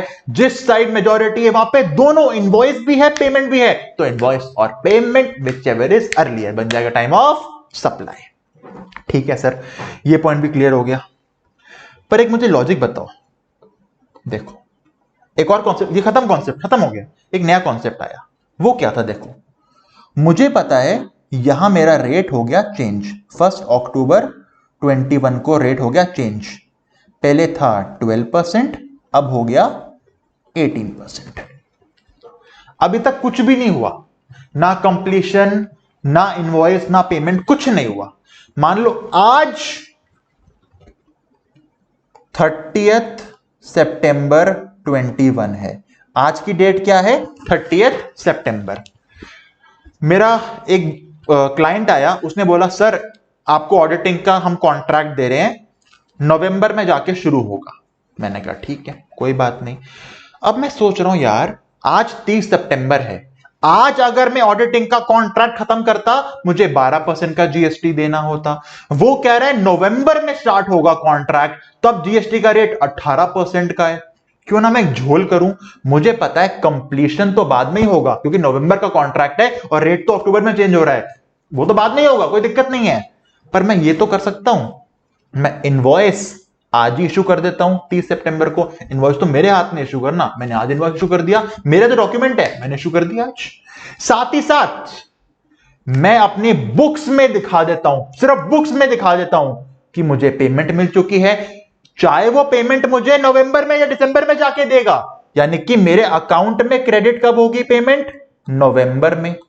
पर मैंने बुक्स में दिखा दिया पेमेंट 30 सितंबर को ही आ गई है। और अगर पेमेंट का फॉर्मूला याद करो, क्रेडिट और बुक्स में entry whichever is earlier, यही बनता है पेमेंट का फॉर्मूला, क्रेडिट या बुक्स में entry whichever is earlier. तो ऐसे केस में क्या हुआ, मैं चीटिंग करके इनवॉइस और पेमेंट को पहले ले गया और पुराना रेट लगा दूंगा मैं तो यार। क्वेश्चन समझ आया क्या हुआ? दोबारा सुनो क्वेश्चन। 1 अक्टूबर को रेट बदल रहा था, मेरे पास नवंबर का कोई कॉन्ट्रैक्ट है, मुझे पता है तब करूंगा तो जीएसटी का नया रेट लग जाएगा, तो मुझे पता है कंप्लीशन तो बाद में होगा खैर, पर इनवॉइस तो मेरे हाथ में है, मैंने इनवॉइस पहले इशू कर दिया। पेमेंट मैंने बुक्स में दिखा दी कि पहले मिल गई, और आपको पता है पेमेंट कब मानते हैं? जब बुक्स में एंट्री होती है या actual which ever is earlier, मिलेगी तो बाद में, पर बुक में एंट्री पहले थी, मैंने इनवॉइस और payment whichever is earlier कर दिया। दोनों इनवॉइस भी पहले हो गई चेंज से, पेमेंट भी पहले आ गई, मेजॉरिटी पहले वाली साइड बन गई, पुराना रेट लग जाएगा। ये तो बहुत तगड़ा चीटिंग कर सकता हूं यार मैं। तो गवर्नमेंट ने चीटिंग को रोकने के लिए क्या बोला? गवर्नमेंट ने बोला भाई साहब हम पेमेंट की डेट मानते हैं जब आपको बुक्स में एंट्री कर रहे हो, जब आपके अकाउंट में क्रेडिट हो रही है अर्लियर, हम मानते हैं। पर थोड़ी देर पहले अंगद सर ने क्या बोला था? थोड़ी देर पहले अंगद सर ने बोला था जितना भी अभी चैप्टर पढ़ा है सेक्शन 11-12 सब भूल जाओ। बोला था ना, चेंज इन रेट के केस को पढ़ने से पहले सेक्शन 11-12 भूल जाओ, यहां अलग कहानी है। तो यहां पता है कहानी क्या होती है? यहां कहानी होती है, यहां कहानी होती है जब आपका रेट बदला, जब आपका रेट बदला, जब आपका रेट बदला, वहां से 4 दिन, वहां से 4 दिन, अगर 4 दिनों के अंदर अंदर जब रेट बदला, वहां से 4 दिनों के अंदर अंदर अगर क्रेडिट हो गया amount in the bank of supplier, of supplier, मतलब जब रेट बदला वहां से 4 दिनों के अंदर अंदर अगर सप्लायर के अकाउंट में पैसे आ गए, मतलब जेन्युइन है, क्योंकि पैसे अकाउंट में आ गए मतलब जेन्युइन है। बुक में एंट्री तो मैं कभी भी कर सकता हूं ना भाई। क्या बोला मैंने?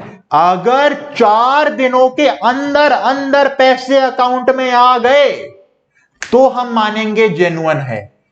फिर लगा लो फॉर्मूला, बुक में एंट्री या बैंक में क्रेडिट एवरेज कर लिया। क्या बोला मैंने? अगर पैसे 4 दिन में आ गए, जिस दिन रेट बदला, जिस दिन रेट बदला, जिस दिन रेट बदला, उस रेट के बदलने से 4 दिन के अंदर अंदर अगर पैसे अकाउंट में आ गए, फिर लगा लो फॉर्मूला, जब भी बुक एंट्री थी या payment whichever is earlier. मतलब अगर यहां पे मैं दिखा रहा था 30 सितंबर को बुक एंट्री कि मुझे पेमेंट 30 सितंबर को आ गई, मैंने चीटिंग की थी ना, मैंने 30 सितंबर को दिखाया था ना बुक में एंट्री हो गई पैसे की। गवर्नमेंट कहती है मान लेंगे 30 सितंबर पैसे आ गए थे, अगर चेंज होने के 4 दिन के अंदर अंदर पैसे अकाउंट में भी आ गए, जिस दिन रेट बदला अगर 4 दिन के अंदर अंदर पैसे अकाउंट में आ गए थे, तो लगा ले बेटा formula, book entry credit which ever is earlier, तो 30 सितंबर आ जाएगा। पर अगर पैसे 4 दिन के बाद, 8 दिन के बाद, 10 दिन के बाद कभी और पेमेंट आई, मतलब जब रेट बदला उसके 4 दिनों के बाद अगर पैसे अकाउंट में आ रहे हैं, तो जिस दिन पैसे क्रेडिट होंगे अकाउंट में, date of credit in bank, वो माना जाएगा डेट ऑफ पेमेंट। ताकि तुम चीटिंग ना कर पाओ। मतलब अगर जिस दिन रेट बदला अगर वहां से 4 दिनों के अंदर अंदर पैसे आ गए अकाउंट में तो लगा लो फॉर्मूला, बुक एंट्री की पेमेंट या actual date whichever is earlier माना जाएगा पेमेंट की डेट। पर जिस दिन रेट बदला अगर 4 दिनों तक पैसे नहीं आए अकाउंट में, बाद में कभी पैसे आए, तो जब पैसे अकाउंट में आएंगे उस दिन को मानेंगे डेट ऑफ पेमेंट। समझ आ गया? ठीक है सर, इसका क्वेश्चन देखो जल्दी से। रेट बदल गया 10 तारीख को। कब बदल गया? 10 तारीख को। बंदे ने चीटिंग करके 8 जुलाई को दिखा दिया कि पैसे अकाउंट में आ गए। अब बताओ, 8 जुलाई को बुक्स में दिखा रहा है कि पैसे आ गए, रेट बदला है 10 तारीख को। तो अगर 10 तारीख को रेट बदला है तो 14 तारीख तक अगर पैसे अकाउंट में आ गए होते तो हम 8 जुलाई को मान लेते date of payment using the formula credit in books credit account या book entry whichever is earlier. पर पैसे कब आए हैं? पैसे आए हैं 15 जुलाई को, 5वें दिन, क्योंकि 4 दिनों के बाद पेमेंट आई है। अब नहीं लगेगा फॉर्मूला पेमेंट के लिए कि book entry and credit which ever is earlier, क्योंकि रेट बदला 10 को, 14 तारीख तक पैसे नहीं आए, पैसे 15 जुलाई को आए, 4 दिन के बाद पैसे आए हैं। तो अब जब पैसे आए हैं वो बनेगा मेरा डेट ऑफ पेमेंट, यानी कि 15 जुलाई। समझ आया? दोबारा सुन लो, date of payment in general क्या पढ़ा था हमने? जब मैंने बुक एंट्री करी या जब क्रेडिट हुए पैसे account which ever is earlier. पर चेंज इन रेट में क्योंकि लोग चीटिंग कर सकते हैं तो क्या बोला? जब रेट बदला वहां से 4 दिनों के अंदर अंदर अगर पैसे आ गए तो डेट ऑफ क्रेडिट या book entry whichever is earlier लगा लेंगे फॉर्मूला। पर जब रेट बदला वहां से 4 दिनों में पैसे नहीं आए, पैसे कभी बाद में आए, तो फिर जब पैसे आए वो मानी जाएगी डेट ऑफ पेमेंट। ये था बच्चे आपका चेंज इन रेट का कॉन्सेप्ट। रिवाइज करा दूं, चेंज इन रेट में सिर्फ 2 फॉर्मूले यूज करना, सिर्फ 2 फॉर्मूले। पहला formula invoice completion payment. Invoice completion payment में जिस साइड मेजॉरिटी है वो साइड वाला रेट आएगा। मेजॉरिटी चेंज से पहले है तो पुराना रेट लगेगा, मेजॉरिटी रेट के बाद है तो नया रेट लगेगा। ठीक है, अब जिस साइड मेजॉरिटी है टाइम ऑफ सप्लाई उसी साइड निकलेगा। जिस साइड मेजॉरिटी है टाइम ऑफ सप्लाई उसी साइड निकलेगा। अगर मेजॉरिटी यानी मेजॉरिटी की साइड अगर सिर्फ इनवॉइस है तो इनवॉइस बन गया टाइम ऑफ सप्लाई। मेजॉरिटी की साइड सिर्फ पेमेंट है तो पेमेंट बन गया time of supply. Majority side invoice भी है पेमेंट भी है तो फॉर्मूला इनवॉइस और payment whichever is earlier. Sir payment का मतलब क्या होता है? जिस टाइम चेंज हुआ, अगर चेंज होने के 4 दिनों के अंदर अंदर पैसे आ गए थे तो पेमेंट का मतलब बुक में क्रेडिट कब, बुक में कब एंट्री करी या अकाउंट में क्रेडिट कब हुआ विच एवर इज अर्लियर। पर जब रेट बदला वहां से 4 दिनों पेमेंट नहीं है, पेमेंट कभी बाद में आई, तो जब पेमेंट आएगी वो मानी जाएगी डेट ऑफ पेमेंट। ये था आपका change in rate. Inter level पे इतना इंपॉर्टेंट नहीं है चेंज इन रेट, पर मैंने बहुत डीप में जाके करा दिया रिवीजन में भी, क्योंकि अगर आ गया तो बच्चे सिर्फ आप ही कर पाओगे, आधी दुनिया को समझ नहीं आता कॉन्सेप्ट ही है। तो फिर से जो हमने गुड्स में किया था, सर्विस में किया था, यहां भी बोलूंगा, रिवाइंड करो क्लास को, चेंज इन पेमेंट को दोबारा देखो, कंफ्यूजिंग है दोबारा देखो, पर जो ट्रिक बताई है वो यूज कर लो, आंसर आ जाएगा। ये था बच्चे आपका टाइम ऑफ सप्लाई। बहुत कंफ्यूजिंग चैप्टर है, बहुत डेट्स हैं, मैंने बहुत ज्यादा मेहनत करके आपको कराया है, एक एक पॉइंट डिटेल में जाके कराया है, हर पॉइंट पे क्वेश्चन है। और जहां पे मुझे लगा रिवीजन कराना चाहिए आगे बढ़ने से पहले, वो बोला भी है कि पहले इतना रिवाइज करो फिर सॉल्व करो। तो देखो बच्चे, आपसे एक रिक्वेस्ट करूंगा, चार्ट्स चैप्टर के एंड में दे रखे हैं, उनको एक बार अपने हाथ से बना लो कॉपी में यार। आज मेहनत कर लोगे ना, एग्जाम में बहुत काम आएगा। चार्ट्स हाथ से बना लो। एमसीक्यू पे जाने से पहले इस वीडियो को दोबारा देखो। हाँ, एमसीक्यू पे जाने से पहले इस वीडियो को दोबारा देखो। टाइम दो इस चैप्टर को, एग्जाम में पक्का आता है, 4 से 5 नंबर का आता है। टाइम दो इस चैप्टर को, एमसीक्यू अभी मत खोलो, पहले इस वीडियो को दोबारा करो। और कैसे करोगे? पहले सिर्फ गुड्स वाला केस देखो, गुड्स वाला केस देखो, उन क्वेश्चंस को करो। फिर सर्विस वाला केस देखो, उन क्वेश्चंस को करो। फिर चेंज इन रेट वाला केस देखो, उन क्वेश्चंस को करो। ऐसे पूरी वीडियो दोबारा देखो, फिर एमसीक्यू पे जाना प्लीज, वरना सच में खो जाओगे। तो आपका काम क्या है? पहले आपको चार्ट बनाने अपने हाथ से पूरे, उसके बाद वीडियो दोबारा देखनी है, गुड्स वाली वीडियो देखनी है, उसके क्वेश्चन सॉल्व करने हैं।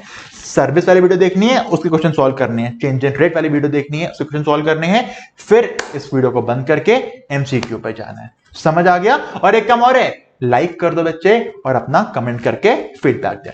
ठीक है, चलो बाय।